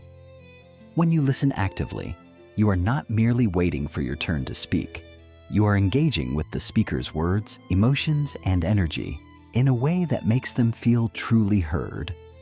Active listening involves not just paying attention to the words being said, but also to the subtler cues, the tone of voice, the pauses, the body language, and the unspoken emotions that are conveyed through every gesture and expression. It requires the ability to tune into the speaker's deeper needs and feelings, beyond what is explicitly stated. Often, what people say is only a fraction of the message they are trying to convey. Much of the meaning is hidden beneath the surface, in the unsaid and the unspoken. The magnetic listener is adept at reading these unspoken cues, picking up on the emotions and intentions behind the words, and responding with empathy and understanding. This level of listening creates a powerful connection, one that transcends the words themselves and speaks directly to the heart of the other person. When you listen with this kind of active presence, you become a mirror for the speaker, reflecting back their thoughts, feelings, and experiences in a way that makes them feel validated and understood. Making people feel seen without speaking. One of the most powerful gifts you can give another person is the experience of being seen, not just heard, but truly seen for who they are. Most people go through life feeling misunderstood or overlooked, and the act of genuinely acknowledging someone without judgment can be incredibly impactful. When you listen in a way that makes others feel truly seen, you create a sense of connection that is deeply magnetic.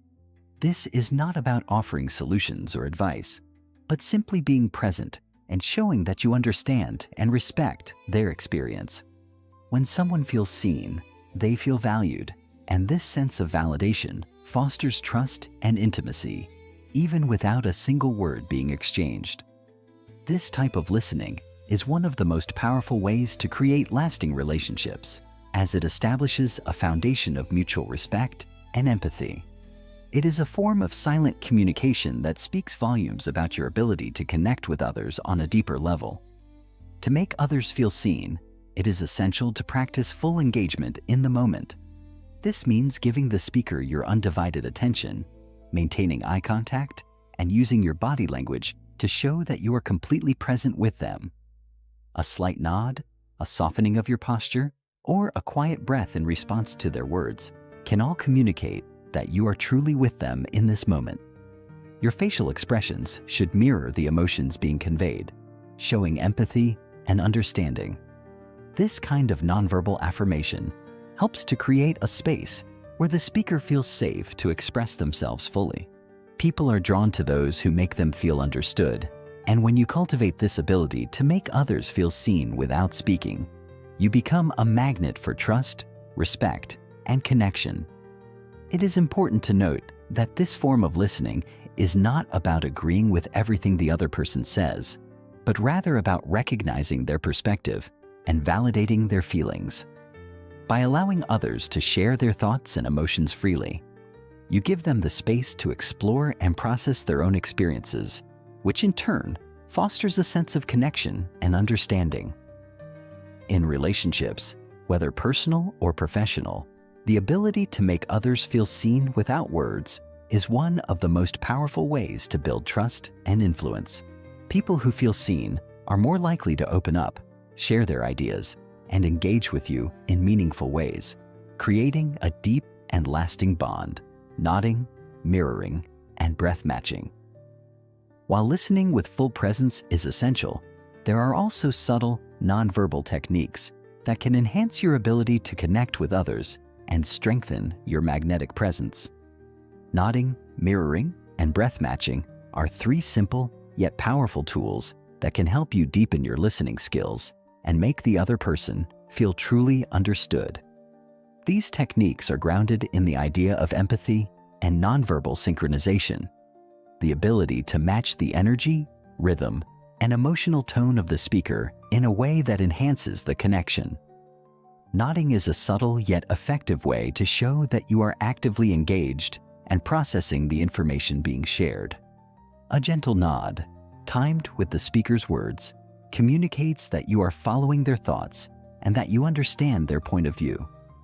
This small gesture goes a long way in creating a sense of validation, as it signals to the speaker that their words are having an impact.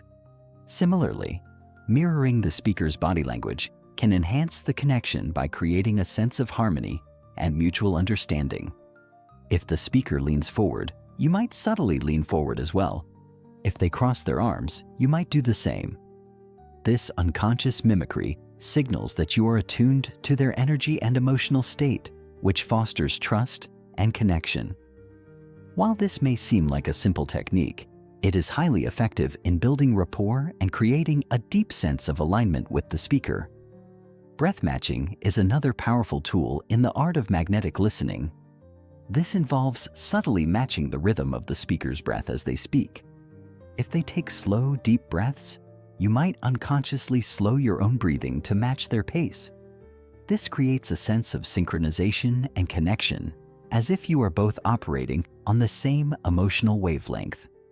Breath matching not only helps to create a physical alignment between you and the speaker, but it also signals empathy and understanding, as you are responding to their energy and emotions on a deeper physiological level.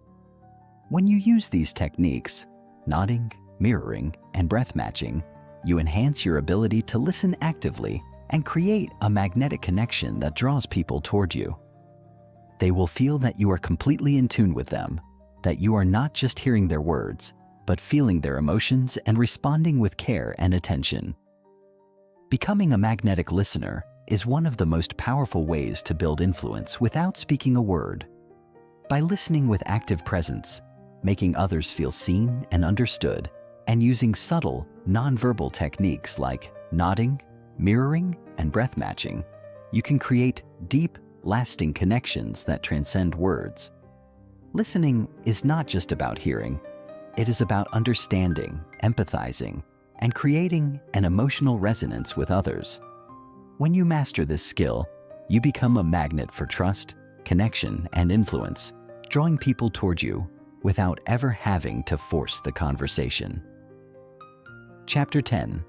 The Silent Charisma. Formula. Charisma is often seen as an innate trait, something that certain people have and others simply don't. Yet, what if charisma could be cultivated?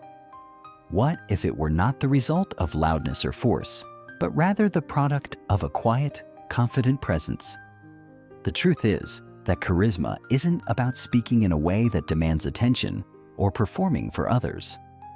True charisma emerges when we possess the ability to command attention without speaking a word, to exude energy without forcing it. It's the magnetic pull that draws others in simply by being. In this chapter, we will explore how silent charisma operates and how to create an aura of influence without uttering a single syllable. At its core, silent charisma is born out of two powerful elements: confidence and calm. Together, these traits combine to create an almost palpable force, one that doesn't need words to make an impact. When you become someone who radiates these qualities, people are naturally drawn to you. They feel your energy and are intrigued, eager to understand what lies beneath your quiet exterior.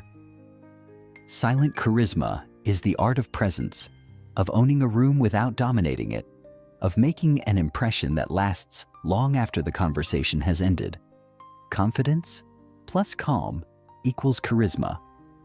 The first and perhaps most important ingredient in the silent charisma formula is confidence. Confidence is not the loud, showy kind of self-assurance that demands attention. Instead, it is the quiet belief in your own worth, the steady acknowledgement of your own value, and the understanding that you have nothing to prove. It is an inner peace that radiates outward, creating an unshakable aura of presence. When you are confident in who you are, you don't need to constantly seek validation from others. You know your own strength, and this internal certainty is what others will pick up on. Confidence in silence isn't about standing rigidly or trying to control the room. Rather, it's about being comfortable in your own skin, fully present, and grounded in your truth. When you exude confidence, people feel it.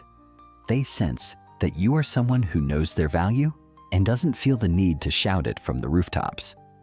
This quiet assurance makes others feel secure in your presence, and it commands respect without demanding it. However, confidence alone is not enough. The second crucial element of silent charisma is calm. Calmness is the counterbalance to confidence. It is the stillness that allows the confident energy to flow without becoming overwhelming or abrasive. Calmness is what helps you maintain control of a situation even when emotions run high or the environment becomes tense. It's the ability to remain centered and unshaken no matter what happens around you. When you are calm, you are not swayed by external circumstances. Your inner peace becomes your most powerful tool, allowing you to make decisions, interact with others, and lead without losing your composure. Calmness is magnetic in its own right. People are drawn to those who radiate an air of serenity, who seem unbothered by the chaos of the world. It is the kind of calm that makes others feel at ease, confident in the knowledge that they are safe in your presence. The combination of confidence and calm creates a sense of security stability, and power that people naturally gravitate toward. Together, they form the foundation of silent charisma, an aura of influence that speaks volumes without saying a word. How silence can spark curiosity. While charisma is often linked to confidence, there is an intriguing paradox at play. Silence itself can spark curiosity and intrigue. In a world where so many people are constantly talking, the quiet individual stands out. People are naturally drawn to what they don't understand, and silence is a powerful way to create an air of mystery. When you are comfortable with silence, you don't feel the need to fill every pause with words. Instead, you allow space for the other person to wonder, to reflect, and to lean in. Silence creates a gap, a moment where curiosity is born. It is during these pauses that people start to wonder about you. Why aren't you speaking? What are you thinking? What is it that you are not saying? This sense of mystery is magnetic. It draws people in, prompting them to want to know more. But it's important to understand that silence doesn't mean being distant or disengaged. Rather, it is the art of using pauses and nonverbal cues to allow the other person to take the lead. When you remain quiet but present, people are encouraged to fill the space with their own thoughts and ideas. They become invested in the conversation, eager to understand the person behind the silence. The key to using silence to spark curiosity is to embrace it without anxiety. Too often we fear silence because it feels uncomfortable. We worry that if we don't fill the air with words, people will think we are awkward or disinterested. However, when you are comfortable in silence, it actually creates an opportunity for the other person to step forward and engage with you more deeply. It signals that you are confident enough in your presence to let the moment breathe, allowing the other person to feel heard and understood. As they speak, they will begin to feel that their words matter, and they will become more attuned to your energy. This subtle dance of silence can create a profound connection, as people are drawn to those who make them feel seen and valued. When you embrace silence as a tool, you become a person who commands attention without trying to take it. You are the still, centered force in the room, and others will naturally want to be close to you, not because you are speaking, but because you make them feel something important and meaningful. Letting others lean in. The most powerful thing you can do with your silent charisma is to let others lean in. This doesn't mean withdrawing or being distant. It means creating space for others to engage with you on a deeper level. When you exude quiet confidence and calm, others will want to interact with you. They will feel drawn to your presence and will be inclined to seek your input, your attention, and your approval. The key to this interaction is subtlety. Instead of forcing attention onto yourself, you allow others to come toward you naturally. You don't chase after people or try to dominate the conversation. Instead, you remain centered and available, allowing others to step into your orbit when they are ready. This creates an environment of mutual respect, where the other person feels free to engage at their own pace, without feeling pressured or overwhelmed. By allowing others to lean in, you are also giving them the opportunity to contribute in their own way, to share their thoughts and ideas, and to feel as though they are part of the dynamic. This approach is particularly powerful in social and professional settings, where people often feel the need to impress or be the center of attention. When you are someone who doesn't actively seek attention, but simply remains present, others will naturally gravitate toward you. They will feel that they can speak freely, that their words matter, and that they have your full attention without having to compete for it. This creates a sense of ease and connection as people feel more comfortable in your presence. You are the anchor in the conversation, the calm center that allows others to express themselves and contribute meaningfully. When you let others lean in, you empower them to shine, and this, in turn, enhances your own magnetic presence.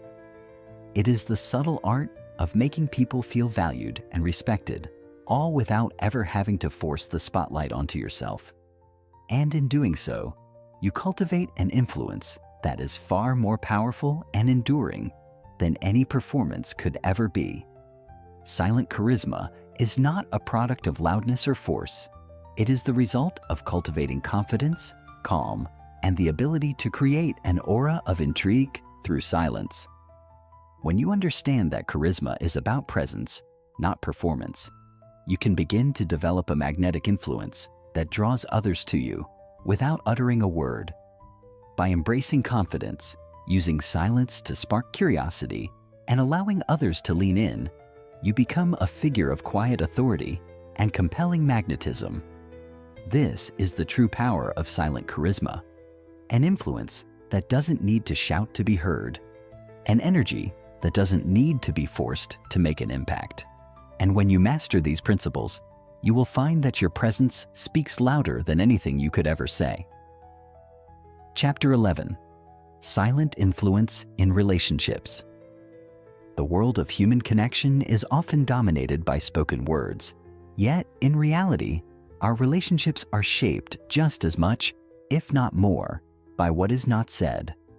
Nonverbal cues, subtle gestures, and shared silences play a profound role in determining the depth of our connections with others.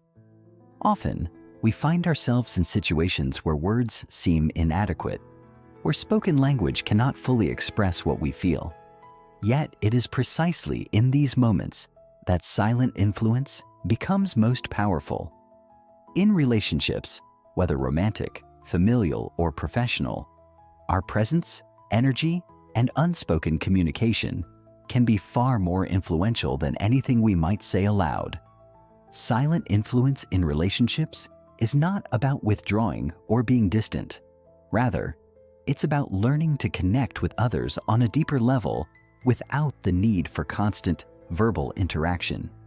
It's about cultivating the ability to speak volumes through body language, gestures, and the energy you radiate, allowing you to strengthen connections, nurture intimacy, and resolve conflicts in ways that transcend the limitations of words. This chapter will explore how you can use silent influence to create deeper, more meaningful relationships, ones that are built on trust, mutual respect, and an unspoken understanding. Through silent influence, you become more attuned to the needs of others, more aware of the energy you bring into the room, and more capable of fostering connections that go beyond surface-level interactions. Speaking volumes without words. One of the most powerful ways to exert silent influence in relationships is through the art of speaking volumes without words. In every interaction, whether with a friend, a partner, or a colleague, your body communicates messages that speak far louder than your words ever could. The way you stand, the tone of your voice, the subtle expressions on your face. All of these nonverbal cues convey more about your thoughts and feelings than the most carefully chosen words. Consider a moment when someone has looked at you with a certain expression, perhaps a knowing glance, a soft smile, or a furrowed brow. In that moment, you knew exactly how they felt, even though they said nothing at all. This silent communication is the bedrock of connection. It is what allows us to bond with others and truly understand each other, often on a deeper level than verbal communication alone can achieve. The power of nonverbal cues lies in their ability to bypass the filters of language and directly tap into our emotions, instincts, and subconscious. When we are attuned to these silent signals, we can speak to others without ever uttering a word. This creates a unique and profound sense of understanding, as if we are able to converse in a language that is shared only between the two of us. In relationships, this kind of silent communication is invaluable.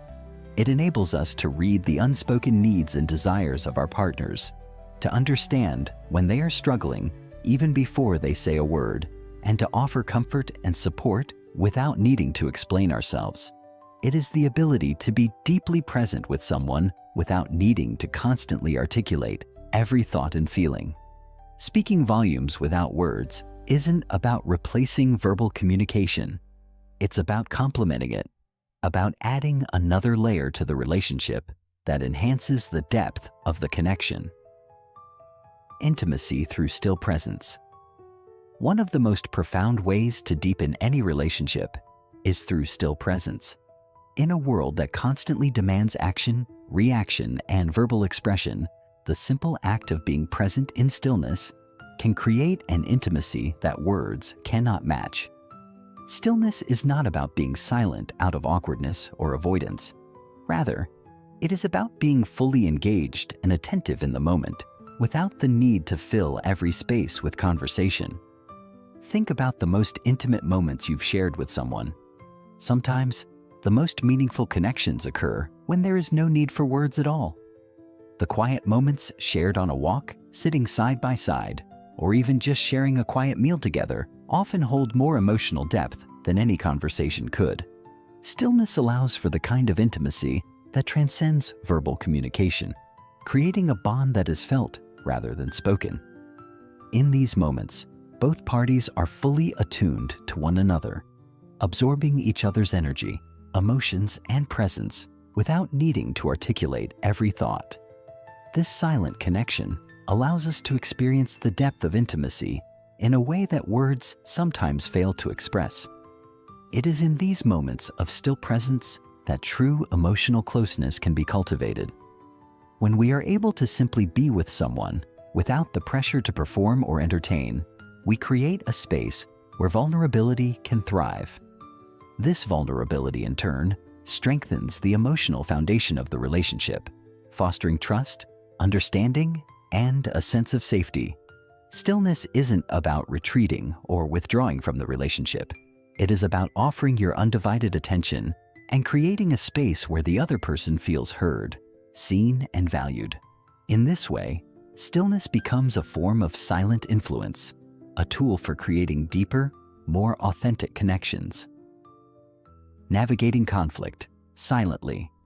In every relationship, conflict is inevitable. Disagreements, misunderstandings, and differences of opinion are a natural part of human interaction.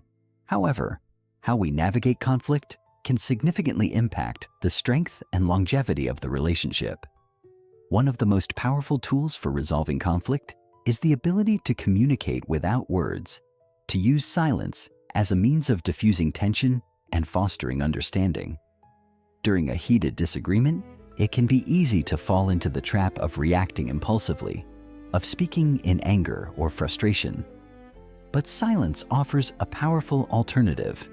In moments of conflict, silence allows us to pause, to collect our thoughts, and to prevent ourselves from saying something we might regret.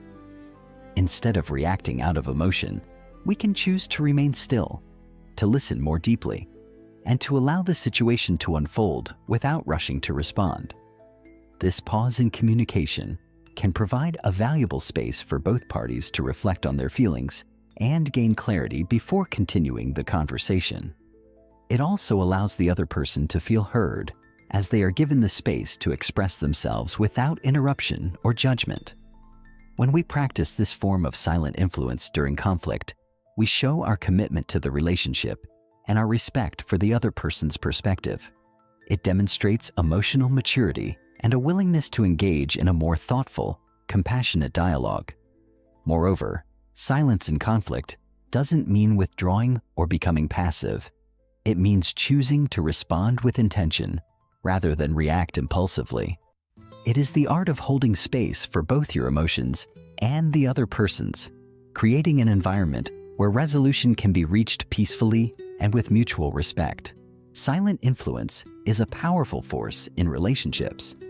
By speaking volumes without words, cultivating intimacy through still presence, and navigating conflict silently, we create a deeper level of connection and understanding with others. The ability to influence without speaking is not about withdrawing from the relationship, but about becoming more attuned to the nonverbal dynamics at play.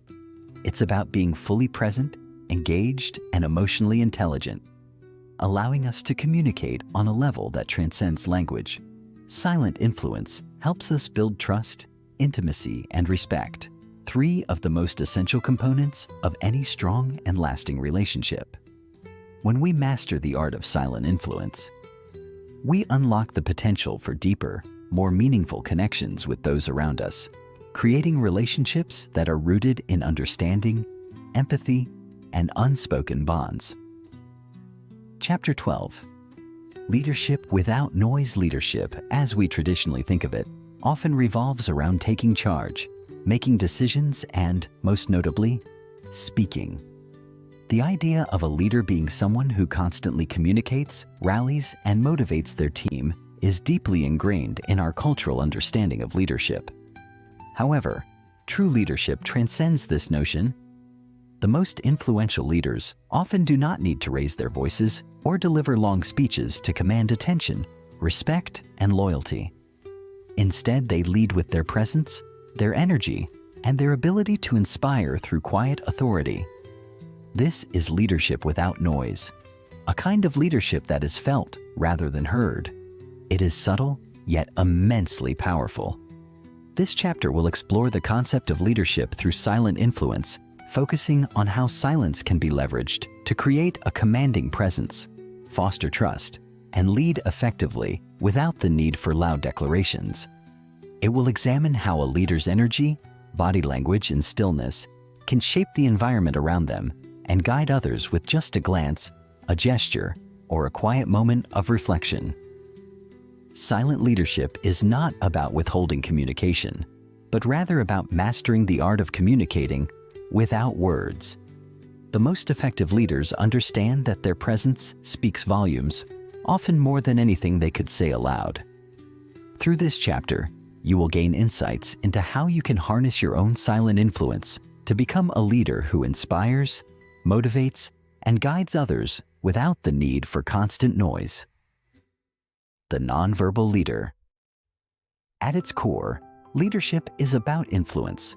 The most effective leaders have the ability to influence others in a way that feels natural and effortless.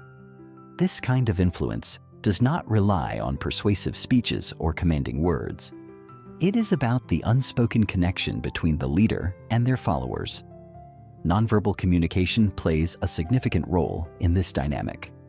The way a leader carries themselves, their posture, their facial expressions, the energy they project, can have a profound impact on those around them. A leader who stands tall, moves with purpose, and maintains calm eye contact exudes authority without uttering a word. These subtle cues tell others that the leader is confident, grounded, and in control. In moments of uncertainty or crisis, the nonverbal cues of a leader become even more critical. When a leader remains composed, calm, and measured, it sends a clear message to the team. Everything will be okay. This kind of silent leadership instills a sense of trust and security in others. They know that the leader has the strength to handle the situation and that they can follow without fear of being misled or unsupported. The nonverbal leader is not one who commands attention through loud declarations, but rather one who commands respect through their very presence. They lead by example, letting their actions speak louder than words. In doing so, they create an environment where others feel safe, valued, and empowered to contribute. This form of leadership is not about being the loudest or the most vocal. It's about being the most grounded, the most calm, and the most centered in any given situation. Trust through consistency. One of the most powerful tools in silent leadership is the ability to build the trust through consistency. Trust is the foundation of any successful leadership dynamic, and it is often built not through grand gestures or speeches, but through the steady, reliable actions of the leader. A leader who consistently demonstrates calmness, clarity, and integrity, who remains unwavering in their principles, creates a stable environment in which others can thrive. Silence plays a key role in this consistency. When a leader is consistent in their actions and demeanor, they create a sense of predictability and reliability. This consistency, especially when it comes to nonverbal communication, reassures those around them that they are trustworthy and dependable. Silence allows a leader to maintain a steady presence, especially in times of turbulence. Instead of reacting impulsively or giving in to the noise of the moment, the silent leader remains composed, allowing the situation to unfold without jumping to conclusions or making hasty decisions. This consistency builds confidence in the leader's ability to navigate challenges effectively and with calm resolve. Trust is not built through grand declarations, but through quiet, steady actions over time. The silent leader understands this, and they use their consistency, whether in their body language, their reactions, or their decision-making, to foster a deep sense of trust in those they lead. Over time, this trust becomes the bedrock of a strong and resilient team, one that can weather any storm with confidence in their leader's steady hand. Owning space without dominating it. Another key element of silent leadership is the ability to own space without dominating it. In many leadership situations, there is a tendency to assume that a leader must take up as much space as possible, both physically and metaphorically. This often leads to leaders who are loud, domineering, and constantly in the spotlight. However, true silent leadership is about occupying space with authority, without the need for force or aggression. A leader who owns space is someone who is comfortable in their own skin and secure in their role. They do not need to prove anything through volume or overt displays of power. Instead, they naturally command attention and respect through their presence and demeanor. This can be seen in the way they carry themselves, standing tall, with an open posture, and moving with purpose. It can also be seen in their ability to listen attentively, without interrupting or trying to dominate the conversation. Owning space is also about being present without overshadowing others. It's about creating a space where others feel comfortable, valued, and heard. The silent leader is confident enough to step back when needed, allowing others to take the lead and contribute. This is not a sign of weakness, but of strength. The strength to trust others and the wisdom to recognize when it is appropriate to let someone else step forward. By owning space in this way, a leader creates an environment where collaboration, creativity, and growth can thrive. They do not seek to control or dominate. Instead, they create a space where others can shine while still providing guidance and direction when necessary. Silent leadership in high-stakes moments. In high-stakes situations, when the pressure is on and emotions are running high, the ability to lead with silence becomes even more crucial. In these moments, words can be fleeting, and emotions can cloud judgment. The silent leader, however, maintains a level of calm and clarity that allows them to make sound decisions under pressure. This is not about avoiding difficult conversations or shying away from making tough calls. It's about maintaining composure and perspective in the face of adversity. When a crisis arises, the leader who remains silent, who listens, reflects, and assesses the situation without rushing to speak, creates a space where others can feel calm and focused. They act as a stabilizing force, holding space for the team to process their emotions and thoughts before acting. In these high-stakes moments, the silent leader also demonstrates the importance of restraint. They understand that sometimes the best course of action is not to rush in with a solution, but to hold space for others to express their concerns and ideas.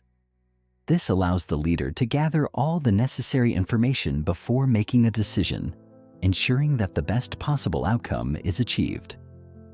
Silent leadership in high-stakes moments is about being present, measured, and thoughtful, qualities that are often far more valuable than any quick response or loud proclamation. Leadership without noise is not about withdrawing from the conversation or being passive. It is about leading with quiet confidence, building trust through consistency, and owning space without dominating it. The most effective leaders are those who understand the power of their presence, their ability to lead without words. By mastering silent leadership, you can guide others with authority, build deeper relationships based on trust, and create an environment where everyone feels valued and empowered. Silent leadership is not about being silent for the sake of it, but about choosing to lead in a way that transcends the need for constant verbal communication, allowing your actions, your energy, and your presence to speak volumes. Chapter 13. Magnetism in Public and Social Life. One of the most intriguing aspects of nonverbal influence is the ability to create an invisible force that draws others to you. Whether you're entering a room filled with strangers, attending a social gathering, or stepping into a professional environment, there is a certain magnetism that some individuals seem to exude naturally. It's as though they have an invisible aura that commands attention and sparks curiosity. This magnetic presence is often not a result of what they say or even what they wear, but how they carry themselves. The power of nonverbal magnetism lies in the ability to engage and influence others without uttering a word. In this chapter, we will explore the concept of magnetism in public and social life, focusing on how one can walk into a room and instantly command the attention of others. We will also discuss how this magnetism is not about dominance or arrogance, but rather about fostering a sense of intrigue and connection. The magnetic individual knows how to tap into their own energy, allowing it to resonate with those around them in a way that makes them irresistible without even trying. By mastering this silent form of influence, you can navigate social and public settings with ease, leaving a lasting impression on everyone you meet. From the moment you step into a room to the way you interact with others, magnetism is about the energy you carry with you and the way it draws others into your orbit. It's a subtle art, one that can transform your presence in any setting, allowing you to become someone others are naturally drawn to, respected, and interested in.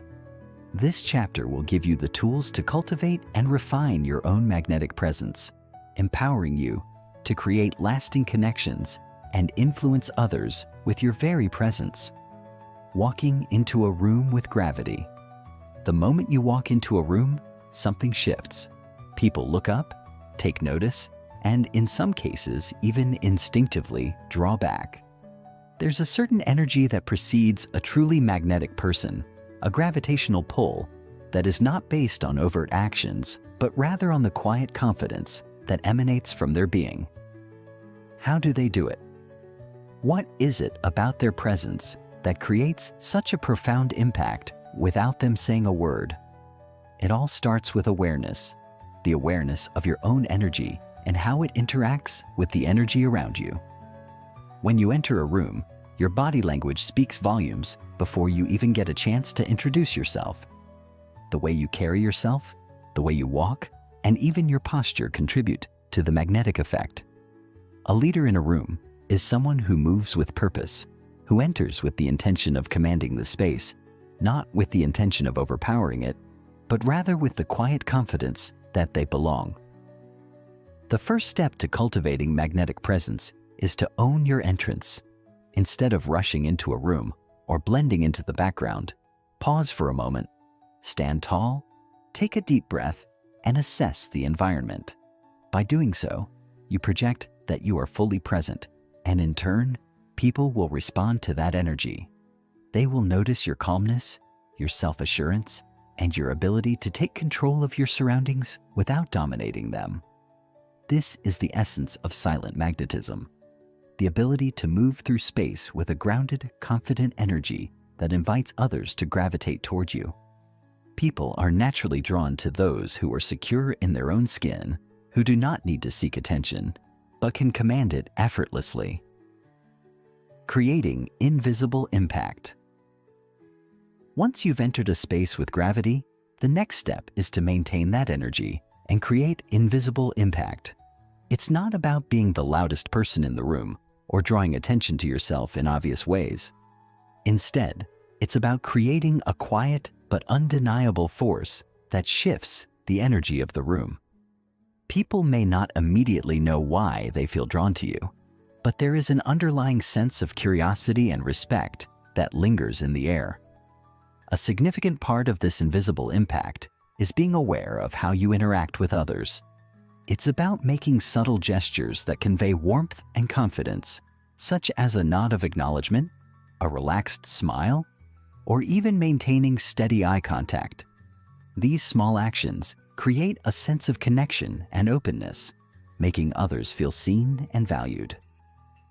However, Invisible impact goes beyond simple gestures. It's about how you manage your space and how you choose to engage with the people around you. Magnetic individuals don't rush into conversations or force their way into groups. Instead, they allow interactions to unfold naturally. They listen more than they speak, and in doing so, they create a sense of calm and receptivity in those around them.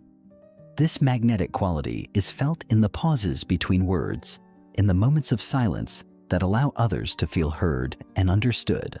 It's in the way they hold space for people to be themselves without judgment or pressure. Over time, this silent influence builds rapport and fosters an environment where others feel comfortable and eager to engage with you. In every interaction, you have the opportunity to create an invisible impact that subtly shapes the energy of the room, making it a more welcoming and engaging place. Noticing before reacting. One of the hallmarks of a magnetic presence is the ability to observe before reacting. In today's fast-paced world, it's easy to rush into conversations or make snap judgments based on first impressions. However, those who possess true magnetism understand the power of taking a moment to assess the situation before responding. When you take the time to notice what's happening around you, whether it's the dynamics of a conversation, the body language of others, or the underlying tone of the room, you are better equipped to respond with intention and purpose. Magnetic individuals know that every situation holds subtle clues about what's really going on, and they take the time to pick up on these cues before speaking or acting. This ability to notice before reacting is not only a sign of emotional intelligence, but also a key factor in building rapport and trust. When you take a moment to fully understand the context of a situation, you demonstrate that you are present and fully engaged, not just reacting on autopilot. In social and public settings, this kind of awareness creates an air of authenticity and depth that draws others to you. People are naturally attracted to those who appear attuned to their environment and who can respond in ways that feel thoughtful and measured. Instead of forcing their way into conversations or jumping to conclusions, magnetic individuals wait for the right moment to speak or act, ensuring that their response is always aligned with the situation at hand. By practicing this level of awareness, you enhance your ability to influence others without saying a word, creating a magnetic presence that invites others to gravitate toward you naturally. Magnetism in public and social life is about mastering the art of nonverbal influence. It's about walking into a room with purpose, creating invisible impact through small but significant actions, and noticing the subtle cues in your environment before reacting. Magnetic individuals don't seek attention. They naturally attract it through their presence, energy, and ability to engage with others in a meaningful way. By cultivating these qualities, you can develop a magnetic presence that allows you to move through social and public settings with ease, leaving a lasting impression on everyone you meet. Nonverbal magnetism is not about trying to be someone you're not. It's about harnessing the power of your own energy and learning to influence others through silent but powerful means. The more you practice these techniques, the more you will find yourself becoming a person others are drawn to, respected by peers, and admired for your quiet strength and presence. Chapter 14. Becoming the Silent Magnet. To become the silent magnet in your own life is to embrace a subtle yet powerful force. It is to understand that the quietest individuals often hold the most influence, not because of what they say, but because of how they make others feel. They have mastered the art of nonverbal influence and presence, learning to communicate volumes without a word passing between them. Becoming this magnetic presence doesn't require flashy gestures or overt displays of power. Instead, it requires an awareness of your energy and how to project it in a way that resonates with others. It is about understanding that your silence, when used intentionally, has the capacity to speak louder than the most eloquent words. The process of becoming a silent magnet is a journey of self-discovery and refinement. It involves an ongoing practice of honing your presence, mastering the energy you bring to every situation, and learning how to influence others through your being rather than your voice. The foundation of this transformation lies in developing daily habits that sharpen your presence, enabling you to exude magnetism effortlessly and consistently. This journey doesn't happen overnight. It requires patience, self-reflection, and a commitment to becoming the best version of yourself, both inside and out. Daily habits to sharpen your presence. Just as any skill requires consistent practice, cultivating silent magnetism demands the development of daily habits that nurture your ability to exude presence. The most magnetic individuals have rituals that they engage in each day, small yet powerful habits that sharpen their energy and focus. These habits are the quiet practices that go unnoticed by others, but are the key to their extraordinary presence. One of the first steps to becoming a silent magnet is starting your day with intention. The way you begin your morning sets the tone for the rest of the day. Take a moment each morning to center yourself. Engage in a grounding practice, whether it's meditation, deep breathing, or simply a few minutes of silence. By taking time to center your energy before facing the world, you create a calm and grounded presence that will resonate throughout the day. These quiet moments of reflection allow you to reconnect with yourself, reminding you of your intention to influence the world through your energy rather than your words. Another essential habit is the practice of mindful movement. This could be as simple as walking with purpose, paying attention to how your body moves and how you carry yourself throughout the day. Magnetic people don't rush through their actions. They are deliberate in everything they do, from how they walk to how they sit to how they speak. This deliberate movement sends a message of self-assurance and control, signaling to others that you are someone worth paying attention to. Throughout the day, take moments to check in with your posture and body language. Ensure that you are standing tall, shoulders back, and head high. Your physical presence is a reflection of your internal state, and small adjustments to your body can have a significant impact on how others perceive you. These habits, intentional grounding practices, and mindful movement may seem small, but over time, they build a foundation of silent influence that grows stronger with each passing day. Long-term practice, energy, body, breath. The path to becoming a magnetic force in your world requires more than just a few daily habits. It demands a long-term commitment to refining your energy, body, and breath. Energy is the invisible force that shapes your interactions with others. It is the intangible essence of who you are, and it radiates from you in every moment. Developing awareness of your energy is crucial in becoming a silent magnet. The first step is to become aware of how your energy fluctuates throughout the day. Do you feel drained after certain interactions? Are there times when you feel your energy is particularly high or low? By identifying these patterns, you can begin to regulate your energy and ensure that you are bringing your best self to every situation. One of the most powerful ways to manage your energy is through breath. Your breath is not only the life force that sustains you, but it is also a tool for controlling your emotional and physical state. When you feel anxious or overstimulated, you can use deep, intentional breathing to calm your nerves and bring yourself back to a centered place.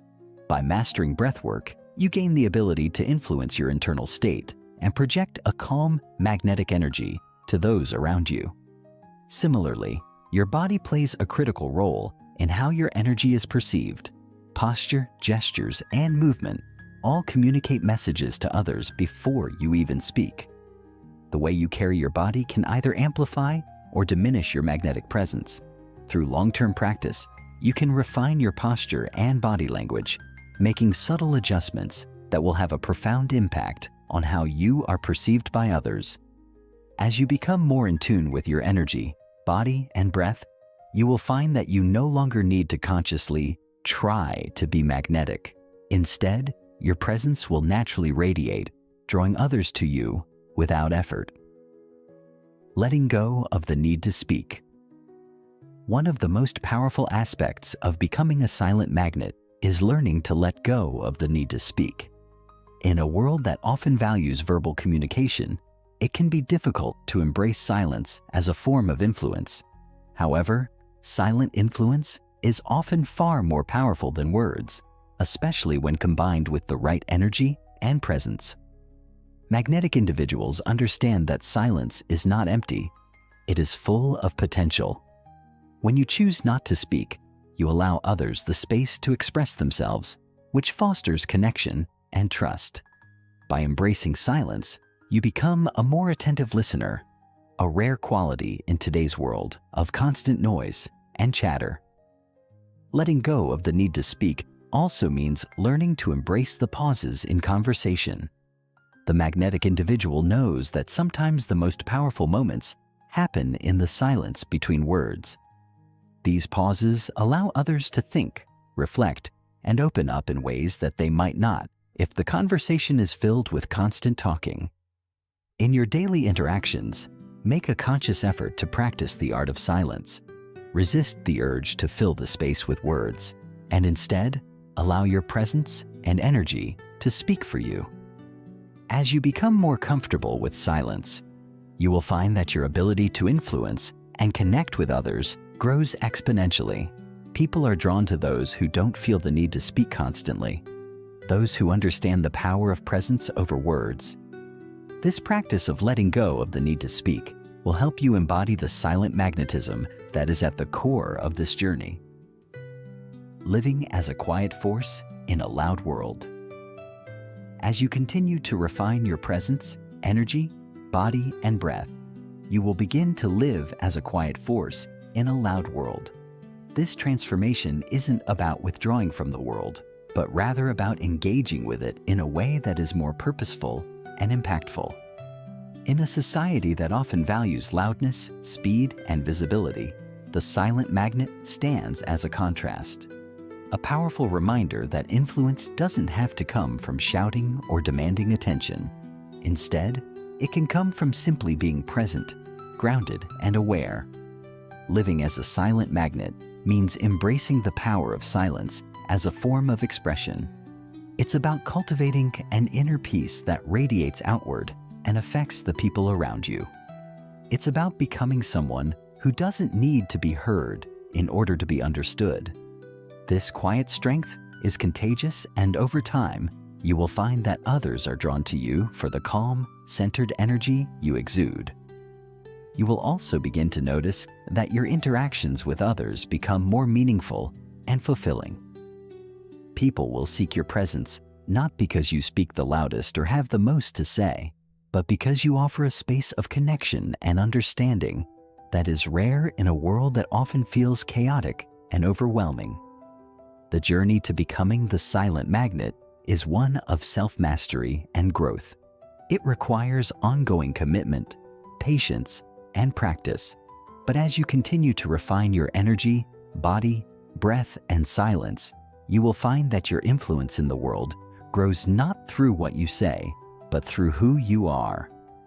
You will become a quiet force, an unspoken power that changes the world around you simply by existing. The journey to becoming the silent magnet is not one that happens overnight, but with consistent practice and intention, you can begin to embody this quiet strength in every aspect of your life. By developing daily habits that sharpen your presence, committing to long-term practices that refine your energy and body, and learning to let go of the need to speak, you will find that your influence grows exponentially. The more you align your energy, body, breath, and silence, the more magnetic your presence will become. And ultimately, this magnetism will allow you to navigate the world with a quiet confidence and a deep connection to those around you. By mastering the art of nonverbal influence, you become a force that draws others in without uttering a single word. Chapter 15. The Silent Legacy. As we reach the final chapter of this journey into silent magnetism, it is time to reflect on the transformation that has taken place and the legacy you are beginning to create. You have learned the power of silence, not as a lack of communication, but as an intentional, powerful force that shapes your interactions, influences others, and cultivates deeper connections. Throughout the course of this exploration, we've uncovered the subtle yet transformative impact of nonverbal cues, presence, and energy. But this final chapter is about solidifying that transformation, embodying it fully, and understanding how it extends far beyond mere influence. Your silent magnetism is not just a tool for personal success. It becomes a legacy, a quiet imprint that you leave on the world, one that can ripple through every interaction, every relationship, and every challenge you face. The work of refining your silent presence has not been a temporary pursuit. It is a lifelong process, an ongoing journey of growth, reflection, and practice. In embracing the silent magnetism within you, you have tapped into a powerful force that shapes your identity, your relationships, and the way you navigate the world. Embodying silent magnetism in every moment. One of the most important steps in the final stage of becoming the silent magnet is embodying this presence in every single moment of your life. It is not about putting on a facade or presenting an altered version of yourself when you are in public or interacting with others. Instead, it is about integrating the principles of silence and presence into your everyday life, ensuring that you live with intention and authenticity at all times. When you live authentically, your silence and presence align effortlessly, making your influence not something you actively strive for, but rather something that emanates naturally from within you. This is where true silent magnetism is cultivated. It's not about performing, showing off, or impressing others with how much you know or how loudly you can speak. True magnetism is about being rather than doing. It's about showing up fully in each moment, not by dominating the space with your words or actions, but by occupying it with your energy, your authenticity, and your grounded presence. As you integrate silent magnetism into your everyday interactions, you will begin to notice how differently people respond to you. They will be drawn to your quiet confidence, your calm energy, and your ability to make them feel seen and heard without a word being spoken. This magnetic presence is the foundation of meaningful connections and relationships that are built on trust, respect, and authenticity. By embracing this way of being in every moment, you create an environment where others feel comfortable, valued, and understood. The ripple effect, how your silent magnetism influences others. As your silent magnetism deepens, so too does its impact on the people around you. Like a pebble dropped into a pond, your presence sends ripples through the world, affecting those you interact with in ways both subtle and profound. You may not always see the immediate results of your presence, but trust that it is creating a lasting effect. Those who encounter you will carry with them the impression of your calm energy, your stillness, and your ability to listen and connect without the need for constant verbal communication. This is where the true power of silent magnetism lies, not in the loud moments of recognition or praise, but in the quiet, unseen ways you impact others. Every person you interact with will leave with a different sense of themselves, perhaps feeling more understood, more grounded, or more confident in their own presence. These ripples of influence spread further than you might realize, creating an environment that encourages deeper connection and presence for others as well. In this way, your silent magnetism becomes a force for positive change, not just in your own life, but in the lives of those you encounter. You inspire others to embody their own presence more fully, to embrace their silence as a tool of connection, and to be more intentional in their interactions. You may find that others begin to mirror your behavior, adopting some of the same habits and practices you have cultivated in yourself.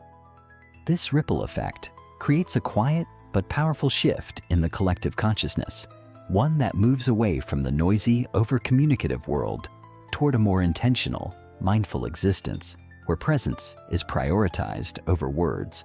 By continuing to embody your silent magnetism, you contribute to the creation of a world where people value connection, understanding, and emotional resonance over performance, distraction, and superficiality.